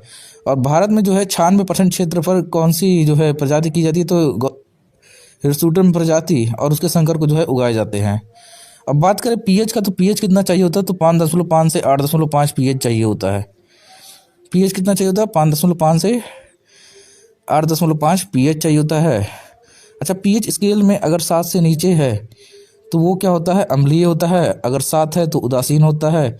और 7 से ऊपर है तो क्षारीय व थोड़ा सा कुछ ज़्यादा ऊपर है तो लवणीय हो जाएगा।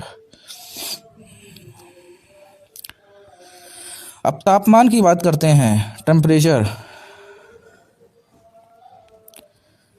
तो बीज अंकुरण के लिए कितना चाहिए होता है? तो 16 डिग्री सेल्सियस से अधिक चाहिए होता है। वनस्पति वृद्धि के लिए कितना चाहिए होता है? तो 21 से 27 डिग्री सेल्सियस चाहिए होता है। और उसके बाद फल पकते समय कितना चाहिए होता है? तो 27 से 32 डिग्री सेल्सियस चाहिए होता है।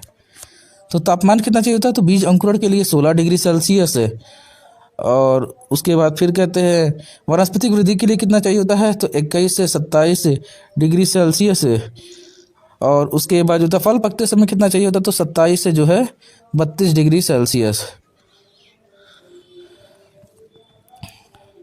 अब किस्मों की बात करते हैं तो इसमें आता है देसी कपास की किस्में पहला, जिसमें कौन आता? लोहित आता है, जो कि सूखा सहनशील है और लाल रंग का पौधा होता है। 10 से 12 कुंटल जो है उपज पर हेक्टेयर प्राप्त होता है। और उसके बाद कौन सा आता? दिग्विजय आता है।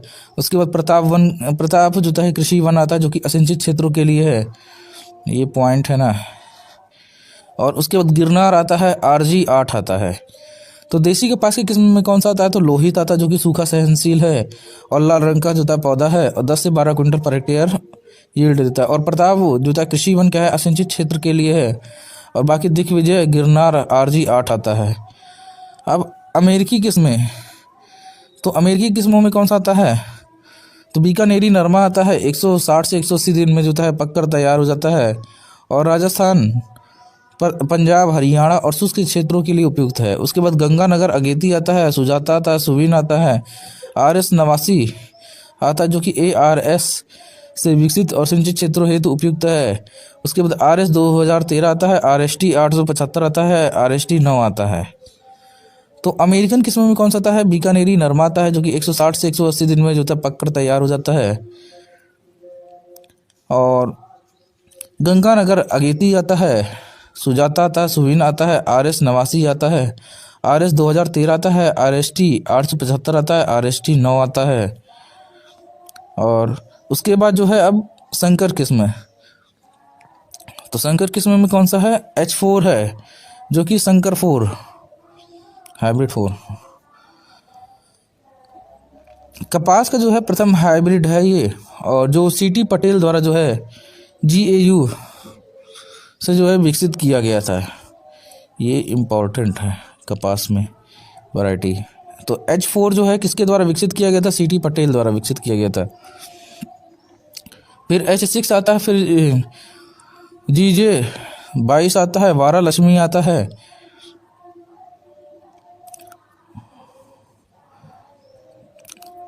UAS और धारवाड़ द्वारा विकसित होता है, अंतरजातीय संकरण है ये। और मरु विकास आता है, जो कि राजस्थान की प्रथम हाइब्रिड कपास है। और उसके बाद सूर्या सविता आता है, MCU 5 आता है, अत्यधिक लंबा रेशा पाया जाता है, धन लक्ष्मी आता है। तो वैरायटी में कौन कौन सा है? H4 जिसे सी टी पटेल द्वारा विकसित किया गया था, फिर H6 आता है, GJ22 आता है, वारालक्ष्मी आता है, ये भी इम्पोर्टेंट है, और मरु विकास आता है, सूर्य आता है, सविता आता है, और MCU जो होता है 5 आता है, धनलक्ष्मी आता है।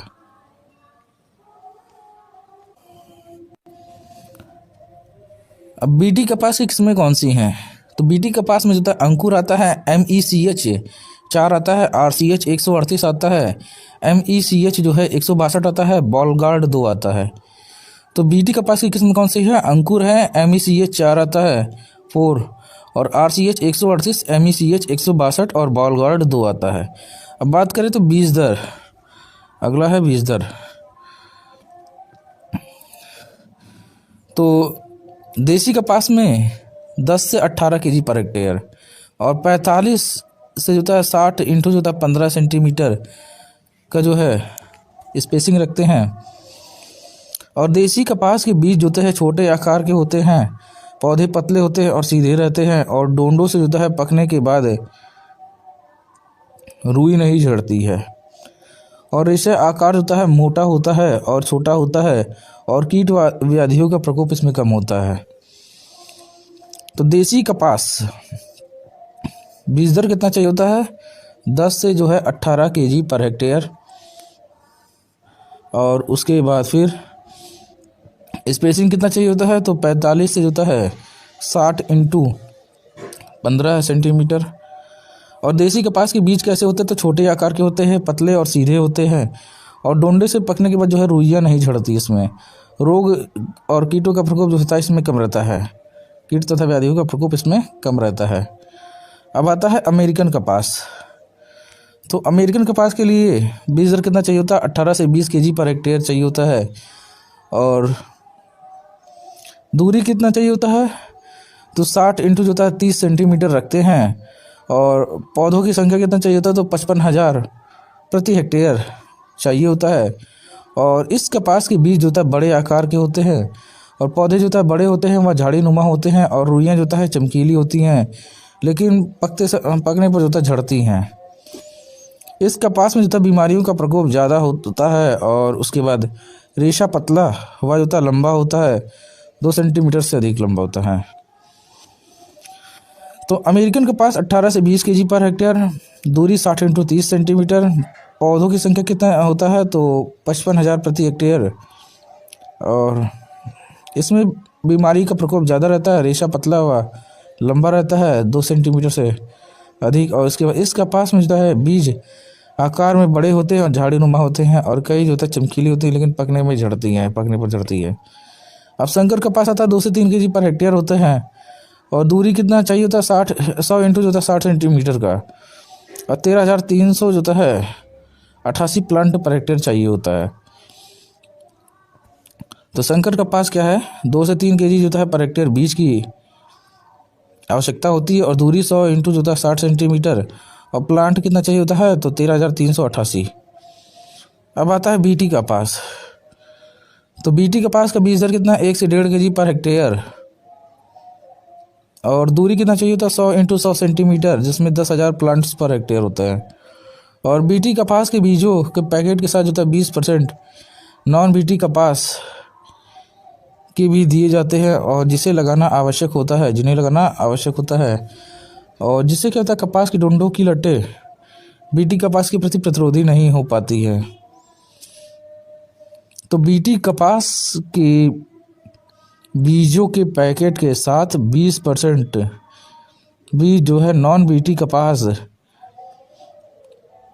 के भी दिए जाते हैं, और जिससे क्या होता है लगाना आवश्यक होता है, जिससे कपास की जो डोंडे की लटें हैं वो BT कपास के प्रति प्रतिरोधी नहीं हो पाती हैं।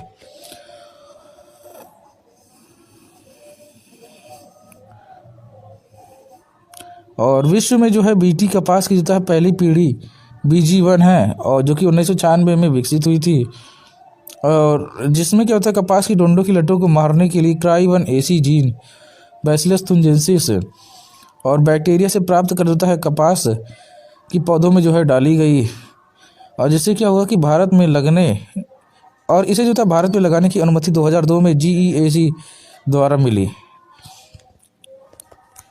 तो विश्व में जो बीटी कपास है उसकी पहली पीढ़ी कौन सी थी? BG1।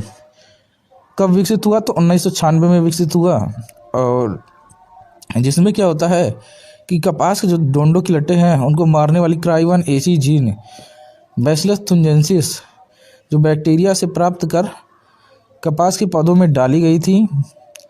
और जिससे क्या होता है कि भारत में लगाने की अनुमति 2002 में जो है GEAC द्वारा मिला।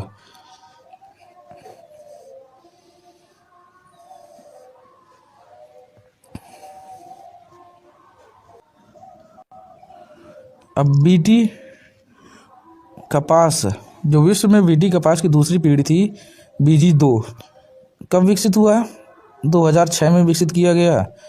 और जिसमें क्या था, CRY1AC तथा CRY2EB जीन डाली गई, क्योंकि कई क्षेत्रों में BG1 जो है किस्मों के प्रति जो है डोंडे की लटे रोधी हो चुकी थी। और भारत में जो है BG1 तथा BG2 दोनों किस्में प्रचलित हैं। तो पहले BG1 आया, फिर कब आया था? 1996 में जो है आया था। और उसके बाद फिर BT2 आया, मतलब दूसरा जो है कपास का आया, तो जिसको BG2 कहा गया। तो कब आया? 2006 में। पहला 1996 में, दूसरा 2006 में। और विश्व में जो बीटी कपास की जो दूसरी पीढ़ी है इसमें क्या था? CRY1AC एवं CRY2EB जो है जीन डाला गया। क्यों डाला गया? क्योंकि जो है कई क्षेत्रों में BG1 की किस्मों के प्रति जो है डोंडे की लटें जो है रोधी हो चुकी थी। और भारत में BG1 और BG2 दोनों किस्में जो है प्रचलित हैं।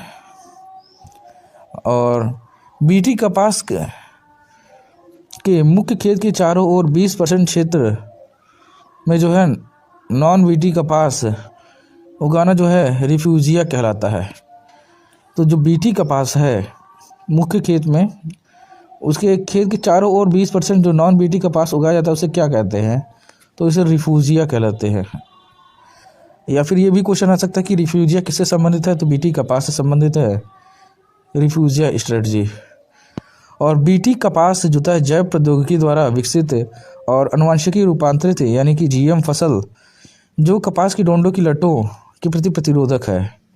बीटी कपास क्या है? जैव प्रौद्योगिकी द्वारा विकसित अनुवांशिक रूपांतरित यानी कि GM। और उसके बाद फसल है जो क्या है कि कपास के डोंडों के लटों के प्रति प्रतिरोधक है। और भारत में बीटी कपास का क्षेत्रफल कितना है? तो 12.6 मिलियन हेक्टेयर है।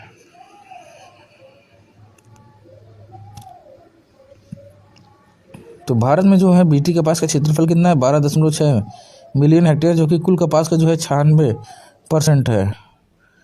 और बीटी कपास की जो है भारत में स्वीकृति कितना है? तो भारत में स्वीकृति 2002 में। और व्यावसायिक उत्पादन जो है 2002 से 2003 में प्रारंभ हुआ। तो बीटी कपास की जो है भारत में स्वीकृति कितना है? 2002। और व्यावसायिक उत्पादन 2002 से 2003 में प्रारंभ हुआ।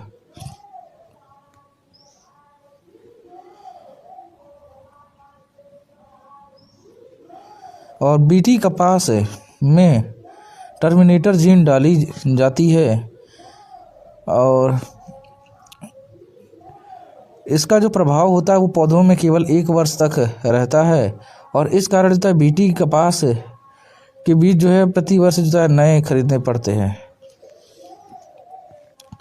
तो बीटी कपास में क्या डाला जाता है? तो टर्मिनेटर जीन डाला जाता है। और जिससे क्या होता है कि इसका प्रभाव जो है पौधे में केवल क्या होता है 1 वर्ष तक रहता है।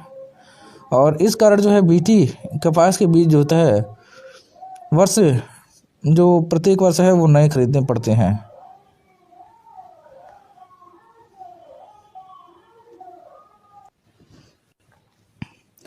अब खरपतवार प्रबंधन, वीड मैनेजमेंट, तो इसमें एलाक्लोर या लासो का जो है प्रयोग होता है @ 1 kg पर हेक्टेयर अंकुरण से पूर्व। और उसके बेसालिन का प्रयोग होता है जिसको फ्लूक्लोरिलिन कहते हैं @ 1 kg पर हेक्टेयर बुआई से पूर्व। और उसके बाद डाईयूरान का प्रयोग होता है अंकुरण से पूर्व प्री इमर्जेंस के तौर पे @ 0.5 kg पर हेक्टेयर। और यह कपास का जो था शाकनाशी कहलाता है।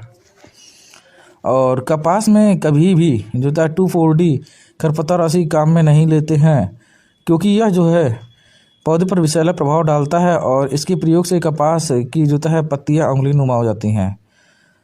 ये इम्पोर्टेंट है। तो कपास में जो है कभी भी क्या नहीं डालते हैं, तो 2,4-D खरपतवार नाशी काम में नहीं लेते हैं, क्योंकि ये विषैला प्रभाव डालता है और जिससे क्या होता है कि कपास की जो पत्तियां हैं वो उंगली नुमा हो जाती हैं। अब बाकी किसका प्रयोग करते हैं? एलाक्लोर का प्रयोग करते हैं, बेसालिन का प्रयोग करते हैं, डायूरान का प्रयोग करते हैं। अब आता है कपास का दैहिक विकार। तो इसमें आता है तिराक। तिराक क्या होता है कि गांठ, जिसको सीड वॉल कहते हैं, का परिपक्व होने से पहले जो है फट जाना तिराक कहलाता है। गांठ का जो है परिपक्व होने से पहले फट जाना क्या कहलाता है? तिराक कहलाता है। और यह समस्या जो है क्षारीय मृदा में नाइट्रोजन की कमी से होती है और वहाँ ज़्यादा होती है। तिराक किस में होता है? तो यह कपास में होता है। पहला क्वेश्चन ऐसे बनेगा। और दूसरा, कपास में जो तिराक होता है वो किसकी वजह से होता है? तो क्षारीय मृदा में नाइट्रोजन की कमी से होता है। और तिराक में कौन सी क्रियाएं होती हैं? तो गांठ जो है परिपक्व होने से पहले जो है फट जाता है। और लिटिल लीफ, इस विकार में क्या होता है कि पौधे की जो पत्तियां हैं वो छोटी होती हैं, छोटी हो जाती हैं। और जो किसकी वजह से होता है? तो जिंक की कमी से होता है। तो लिटिल लीफ में क्या होता है? इस विकार में पौधे की जो पत्तियां हैं वो छोटी हो जाती हैं और जो किसकी वजह से होता है? तो जिंक की कमी से होती है। अच्छा, धान में खैरा रोग होता है, वो किसकी वजह से होता है? तो वो भी जिंक की कमी की वजह से होता है। और टमाटर में जो ब्लॉसम एंड रॉट होता है वो किसकी वजह से होता है? इसको आप लोग कमेंट कीजिए। और क्रिंकल लीफ, इस विकार में क्या होता है कि पौधे की पत्तियां जो है वो सिकुड़ जाती है और मैग्नीज की अधिकता से होता है। तो लिटिल लीफ में क्या होगा? जिंक की कमी से होता है, पौधे की पत्तियां छोटी हो जाती है। और क्रिंकल लीफ में क्या होता है? मैग्नीज की अधिकता से होता है और पत्तियां सिकुड़ जाती हैं। और उसके बाद तिराक में क्या होता है? नाइट्रोजन की जो है कमी से होता है और गांठ जो है परिपक्व होने से पहले फट जाते हैं। अब आता है कपास में ओटाई, गिनिंग जो होता है कितना होता है? तो 33% पाई जाती है। और नेपीनेस क्या होता है? तो रेशे की मोटाई यानी कि फाइबर थिकनेस नापते हैं। और उसके बाद फाइबर फाइननेस जो मेज़र किया जाता है किसको? माइक्रोनायर से। और कॉटन स्टेबल लेंथ किससे जो है मेजर किया जाता है? तो एरियोलोमीटर से। और गॉसिपाल नामक जो है विषैला तत्व कपास के बिनौले में जो है पाया जाता है। तो गॉसिपाल नामक विषैला तत्व किससे संबंधित है? तो कपास के बिनौले से। तो कपास में गिनिंग परसेंट कितना होता है? 33%। और नेपीनेस में क्या होता है कि रेशे की मोटाई पर नापते हैं। और फाइबर फाइननेस होता है किससे मेजर किया जाता है? तो माइक्रोनायर से। और कॉटन का जो स्टेपल लेंथ है वो किससे मेजर किया जाता है? एरियोलोमीटर द्वारा। और गॉसिपाल नामक जो है विषैला तत्व कपास के बिनौले में जो है पाया जाता है। अब कीट की बात करते हैं। तो कपास की लटें, जिसको बॉल वर्म जो है कॉम्प्लेक्स कहते हैं, तो बीटी कपास की किस्में जो है लगाने से क्या होता है? पहले मुख्य कीट, लगाने से पहले जो था मुख्य कीट। तो इसमें आता है अमेरिकन लट आता है, जिसको अमेरिकन बॉल वर्म कहते हैं या हेलिकोवर्पा आर्मीजीरा।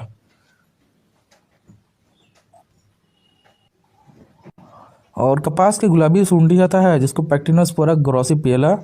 और यह जो होता है कपास के जो है परिपक्व फल को खाता है और सबसे भयंकर कीट है। और धब्बेदार भूरी सूंडी जिसको इरियाज इंसुलिना कहते हैं। और पत्ती मोड़क लीफ रोलर साइलेप्टा जो होता है डेरोगेटा आता है। तो कपास की लटें बॉल वर्म कॉम्प्लेक्स में क्या होता है कि बीटी कपास की किस्में लगाने से पहले मुख्य कीट है। जैसे अमेरिकन लट आता है, अमेरिकन बॉल वर्म, हेलिकोवर्पा आर्मीजीरा आता है। और कपास की गुलाबी सूंडी आता है पैक्टिनोस्पोरा ग्रोसिपिएला आता है। और कपास के परिपक्व फल को खाता है, सबसे भयंकर कीट है। और धब्बेदार भूरी सूढ़ी आता है, इरियाज इंसुलेना आता है, और पत्ती मोड़क लीफ रोलर आता है जिसमें साइलेप्टा डेरोगेटा आता है। अब आता है कपास के लट्टों का नियंत्रण कैसे किया जाता है। तो इसमें जो है बीटी कॉटन की किस्में लगाने से होता है कपास की डोंडों की लट्टे फसल पर नुकसान नहीं पहुंचाती हैं। बीटी कपास की किस्में लगाओगे तो डोंडे की लट्टे से जो है कपास बच जाता है। और गुलाबी डोंडे की लट के लिए जो है फेरोमोन ट्रैप लगाते हैं। तो गुलाबी डोंडे की लट के लिए क्या लगाते हैं, तो फेरोमोन ट्रैप लगाते हैं। और एनपीवी कितना चाहिए होता है, तो @250 से जो है 500 LE पर हेक्टेयर प्रयोग करते हैं। और बीटी घोल कितना चाहिए होता है, 1 kg पर हेक्टेयर स्प्रे करते हैं। तो बीटी घोल कितना करते हैं, तो 1 kg पर हेक्टेयर स्प्रे करते हैं।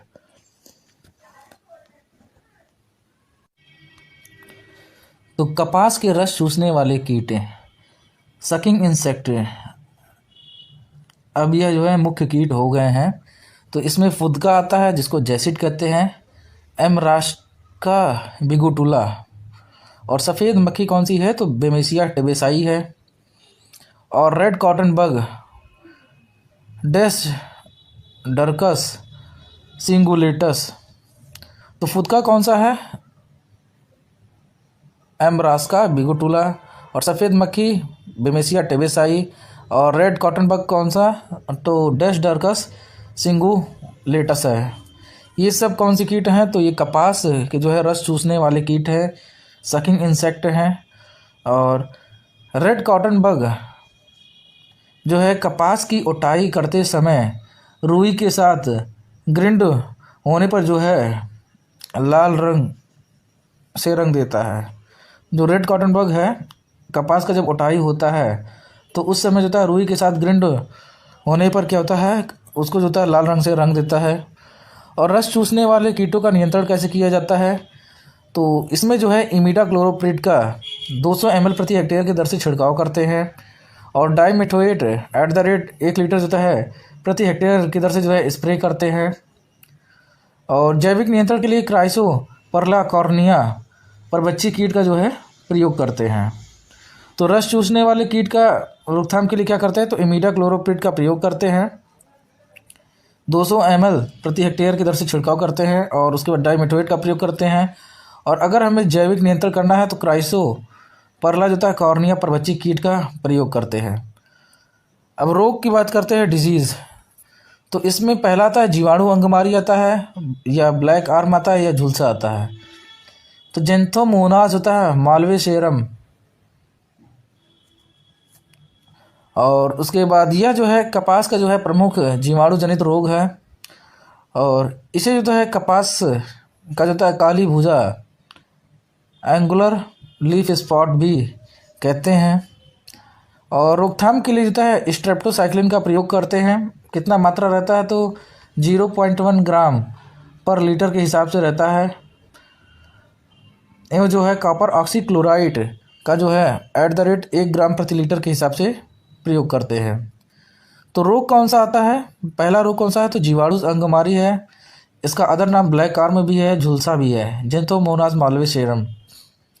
और उसके बाद यह जो है प्रमुख जीवाणु जनित रोग है कपास का। और इसे एंगुलर लीफ स्पॉट भी कहते हैं। नियंत्रण के लिए स्ट्रेप्टोसाइक्लिन का प्रयोग करते हैं @0.1 ग्राम पर लीटर के हिसाब से, या फिर कॉपर ऑक्सीक्लोराइड का भी हम प्रयोग कर सकते हैं। फिर दूसरा आता है उकठा, जिसको फ्यूजेरियम स्पीसीज है।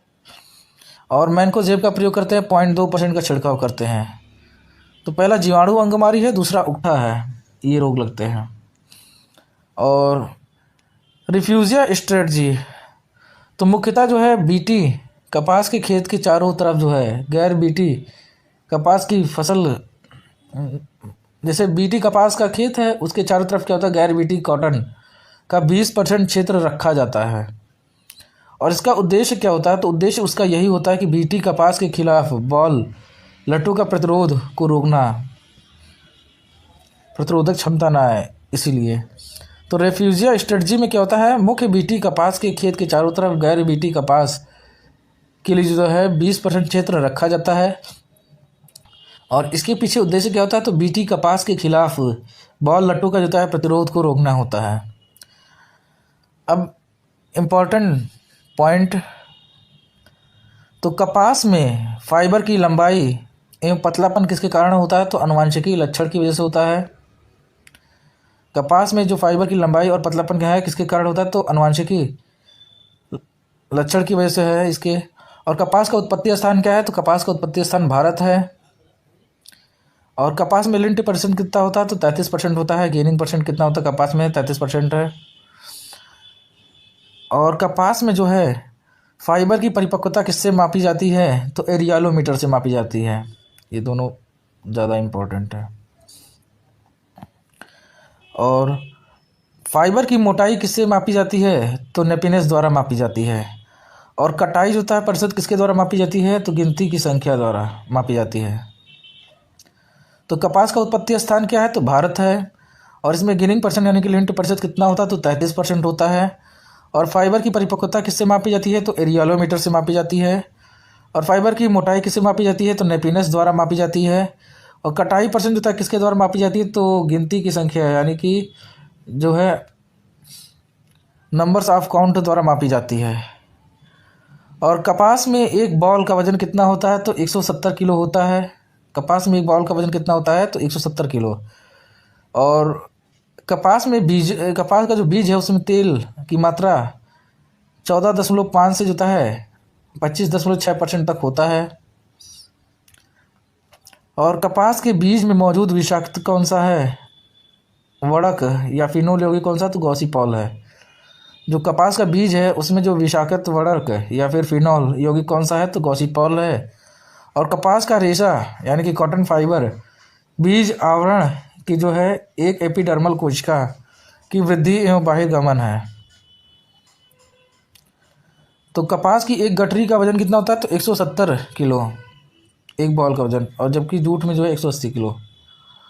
और उसके बाद कपास के बीज में जो है तेल की मात्रा कितना होता है? तो 14.5% से जो है 25.6% होता है। और कपास के बीज में जो था मौजूद विषाक्त वड़क कौन सा है? या फिर फिनोल यौगिक कहें तो गॉसिपॉल है। और कपास का रेशा जो है बीज के आवरण के एक एपिडर्मल कोशिकाओं में जो है। जूट वैज्ञानिक नाम क्या है इसका? कॉर्कस स्पीसीज। कुल क्या है? टिलिएसी मालवेसी। और फिर जूट, हेम्प, केनाफ, अलसी आदि पौधों में जो रेशा तने के जो है फ्लोएम ऊतक से, रेशा कहाँ से रहता है? तने के फ्लोएम ऊतक से प्राप्त होता है। अतः यह जो है बार्क या बास्ट रेशे की श्रेणी में आता है। और भारत में क्षेत्रफल व एवं उत्पादन में जो है पश्चिम बंगाल अग्रणी राज्य है। तो भारत में क्षेत्रफल एवं उत्पादन में कौन अग्रणी राज्य है? पश्चिम बंगाल है। और अच्छे गुणयुक्त रेशा प्राप्त करने के लिए जूट को कलिका अवस्था से पूर्व काटना चाहिए। तो जूट जिसका वैज्ञानिक नाम क्या है? कॉर्कस स्पीसीज है। कुल क्या है? टिलिएसी मालवेसी है। और जूट, हेम्प, केनाफ, अलसी आदि जो है पौधों में रेशा कहाँ से प्राप्त होता है? तो तने के फ्लोएम ऊतक से जो है प्राप्त होता है। तने के फ्लोएम ऊतक से रेशा कहाँ प्राप्त होता है? तो जूट में होता है, हेम्प में होता है, केनाफ में होता है और अलसी में होता है। अतः यह बार्क या बास्ट रेशे की श्रेणी में आते हैं। बार्क या बास्ट रेशे। और भारत में क्षेत्रफल एवं उत्पादन में जो है पश्चिम बंगाल अग्रणी राज्य है। और अच्छे गुणवत्ता युक्त जो है रेशा प्राप्त करने के लिए जूट को जो है कलिका अवस्था से पूर्व काटना चाहिए। अगर जूट को हम कलिका अवस्था से पूर्व काटते हैं तो बढ़िया जो है रेशा हमको मिलता है। अब जूट का वर्गीकरण, जूट क्लासिफिकेशन, इसमें कॉर्कस कैप्सुलेरिस आता है और कॉर्कस होता है ओलिटोरियस आता है। तो कॉर्कस कैप्सुलेरिस में क्या होता है? इसे सफ़ेद जूट या टीटा पेट कहते हैं। और कॉर्कस ओलिटोरियस इसे जो होता है टोसा या मीठा पेट कहते हैं।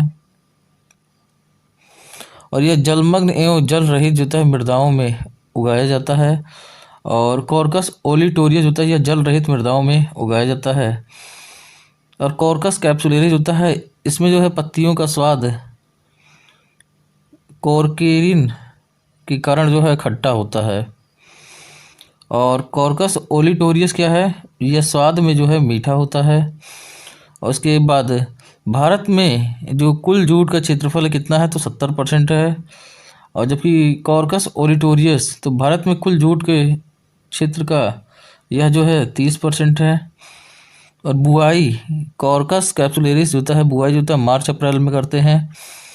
और कॉर्कस ओलिटोरियस होता है, इसमें बुआई जो होता है अप्रैल मई में करते हैं। और कॉर्कस कैप्सुलेरिस के बीज दर कितना रखते हैं, तो 6 से 8 kg पर हेक्टेयर। और कॉर्कस ओलिटोरियस का बीज दर कितना रखते हैं, 4 से 5 kg पर हेक्टेयर। तो कॉर्कस कैप्सुलेरिस देखो, इसे जो है सफ़ेद जूट या टीटा पेट भी कहते हैं। जलमग्न एवं जल रहित मृदाओं में यह उगाया जाता है। और इसके जो पत्तियां होती हैं उसमें जो खट्टापन होता है उसका कारण कॉर्केरिन होता है। और भारत में जो कुल जूट का क्षेत्रफल है उसका 70% जो है कॉर्कोरस कैप्सुलेरिस उगाया जाता है। और बुआई का समय कब है, तो मार्च से अप्रैल में है, मार्च अप्रैल में। और उसके बाद बीज दर कितना है, तो 6 से 8 kg पर हेक्टेयर है। अब दूसरा वाला कॉर्कस ओलिटोरियस, तो इसे टोसा या मीठा पेट कहते हैं। और यह जल रहित मृदाओं में उगाया जाता है। स्वाद इसका मीठा होता है। पहले वाले का क्या था, कॉर्कोरस कैप्सुलेरिस का खट्टा था कॉर्केरिन की वजह से, और दूसरे वाले का क्या है, मीठा है। और भारत में कुल जूट का क्षेत्रफल कितना है, तो 30% है। बुआई अप्रैल मई। और बीज दर कितना होता है, तो 4 से 5 kg पर हेक्टेयर। अब आता है रिबोनिंग प्रक्रिया है। तो चीन व ताइवान में क्या होता है, जूट के हरे तने से कटाई के तुरंत बाद जो है छाल उतारने की विधि है। तो चीन व ताइवान में जूट से हरे तने से कटाई के तुरंत बाद जो है छाल उतारने की विधि है। अच्छा, इसी के साथ कुछ और भी प्रक्रिया अन्य फसलों की देखते हैं। तो मूंगफली में जो है पेगिंग होता है। पेगिंग इसमें क्या होता है, तो इसमें जो है पुष्पन के बाद निषेचन क्रिया होने पर जो है अंडाशय यानी कि जो गायनोस्पोर है, गायनोट्रॉपिज्म प्रवृत्ति के कारण क्या होता है, मृदा सतह की ओर सुइयों के द्वारा जो है जाता है और उसमें जो है फली का निर्माण करता है।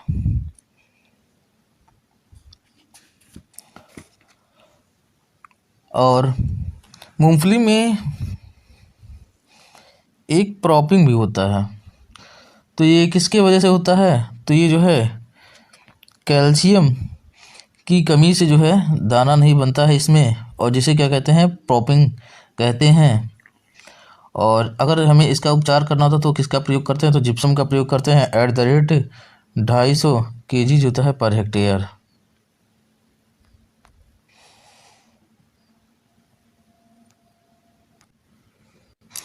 और रेटिंग, तो भारत में धीरे धीरे बहते साफ पानी में जूट के तने से सूक्ष्म जीवों की उपस्थिति में जो है छाल उतारने की विधि है। तो भारत में क्या है, धीरे धीरे बहते साफ पानी में जूट के जो तना है उससे सूक्ष्म जीवों की उपस्थिति में छाल उतारने की विधि रेटिंग कहलाती है। और रेटिंग के लिए उपयुक्त तापमान कितना चाहिए होता है, तो 34 डिग्री सेल्सियस।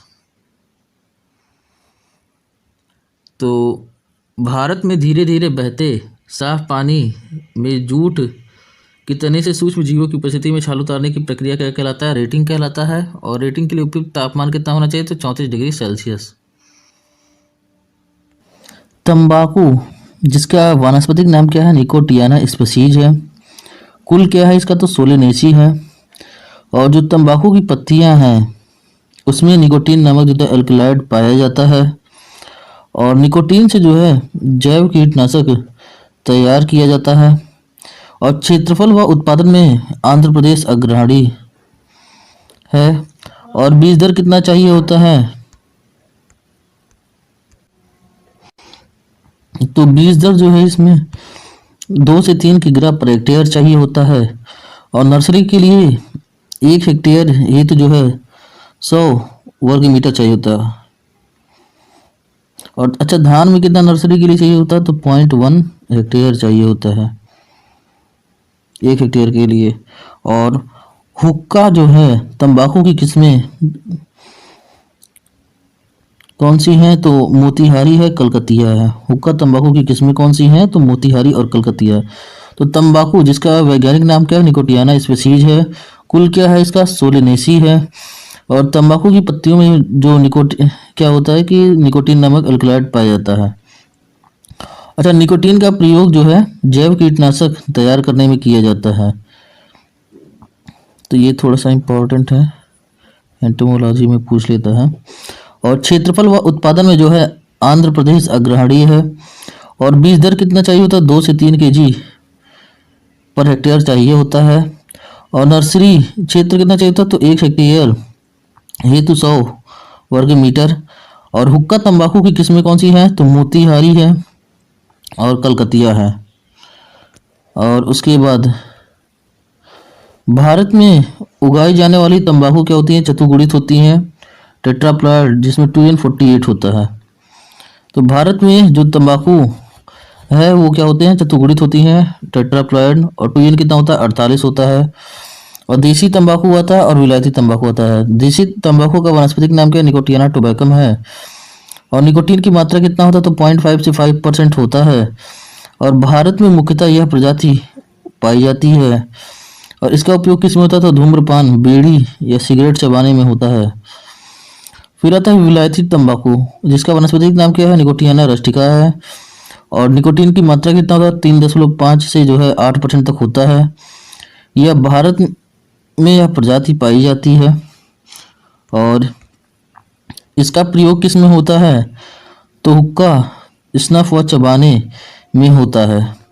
तो देसी तंबाकू का वनस्पतिक नाम क्या है? Nicotiana tabacum. और निकोटीन की मात्रा कितना होता है? तो 0.5 से जो होता है 5% होता है। और भारत में मुख्यतः यह प्रजाति पाई जाती है। उपयोग किस में होता है? तो धूम्रपान जैसे बीड़ी और सिगरेट व चबाने में होता है। ठीक है। फिर विलायती तंबाकू कौन सा है? तो निकोटियाना रस्टिका। और निकोटीन की मात्रा कितना होता है इसमें? तो 3.5 से 8% होता है। और यह जो है उत्तर भारत में यह प्रजाति पाई जाती है। भारत का जो है उत्तर साइड वाले पोर्शन में। ठीक है। इधर जाओगे तो ये नॉर्थ ईस्ट हो जाता है और दक्षिण भारत नीचे की तरफ आता है। तो ये उत्तर वाले पोर्शन में जो है पाई जाती है। और इसका उपयोग किस में होता है? तो हुक्का, स्नफ और चबाने में होता है। और भारत में उगाए जाने वाली तंबाकू को 2 भागों में जो है विभाजित किया गया है। एक फ्लू कर्ड वर्जीनिया था, दूसरा नॉन वर्जीनिया था। तो फ्लू कर्ड वर्जीनिया क्या होता है? निर्यात हेतु उपयुक्त होता है और सिगरेट बनाने में तथा जो होता है 30% क्षेत्र आता है। और नॉन वर्जीनिया क्या होता है? बीड़ी, हुक्का और चबाने के लिए जो प्रयुक्त होता है और 70% क्षेत्र आता है। तो फ्लू कर्ड वर्जीनिया क्या होता है? निर्यात हेतु उपयुक्त होता है सिगरेट बनाने में और उसके बाद 30% क्षेत्र आता है। और नॉन वर्जीनिया क्या होता है? बीड़ी, हुक्का चबाने के लिए प्रयुक्त होता है और 70% क्षेत्र आता है। और तंबाकू में की जाने वाली क्रियाएं कौन सी हैं? तो तंबाकू में की जाने वाली क्रियाओं में पहला था टपिंग आता है, दूसरा डिसकरिंग आता है, तीसरा प्राइमिंग आता है, चौथा क्यूरिंग आता है। तो तंबाकू में की जाने वाली क्रियाएं कौन सी हैं? टपिंग, डिसकरिंग और उसके बाद प्राइमिंग, फिर क्यूरिंग आता है। 4 है। और उसके बाद तो टपिंग क्रिया में क्या होता है, तो तंबाकू में पुष्पन के समय जो है पत्तियों सहित जो है सीड्स कलिकाओं को हटाना।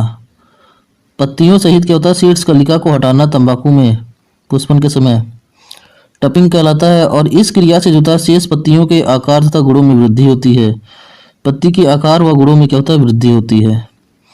तो टपिंग में क्या होता है, पुष्पन के समय पत्तियों सहित शीर्ष कलिकाओं को हटाना होता है। और इस क्रिया में क्या होता है कि शेष पत्तियों के आकार तथा गुणों में वृद्धि होती है। फिर आता डिस्करिंग, डिस्करिंग। तो टपिंग के लगभग जो है 7 दिन बाद अतिरिक्त पार्श्व कलिकाओं या सकर्स हटाया जाता है। टपिंग क्रिया हो गई, उसके 7 दिन बाद क्या होगा, जो अतिरिक्त पार्श्व कलिका है या सकर्स है उसको हटाया जाता है। और इसका मुख्य उद्देश्य क्या होता है, तंबाकू की पत्तियों की जो गुण है उसके अंदर जो क्वालिटी है, गुण मतलब भेली मत समझ लेना, क्वालिटी, उसमें क्या होता है, वृद्धि करना है। तो पहले टपिंग होता है, टपिंग के 7 दिन बाद क्या होता है, फिर डिस्करिंग होता है। और उसके बाद फिर आता है कौन सा, तो प्राइमिंग आता है। प्राइमिंग में क्या होता है, परिपक्व पत्तियों को पौधे से हटाकर इकट्ठा करते हैं। प्राइमिंग में क्या होता है, परिपक्व पत्तियों को जो होता है पौधों से हटाकर इकट्ठा करते हैं।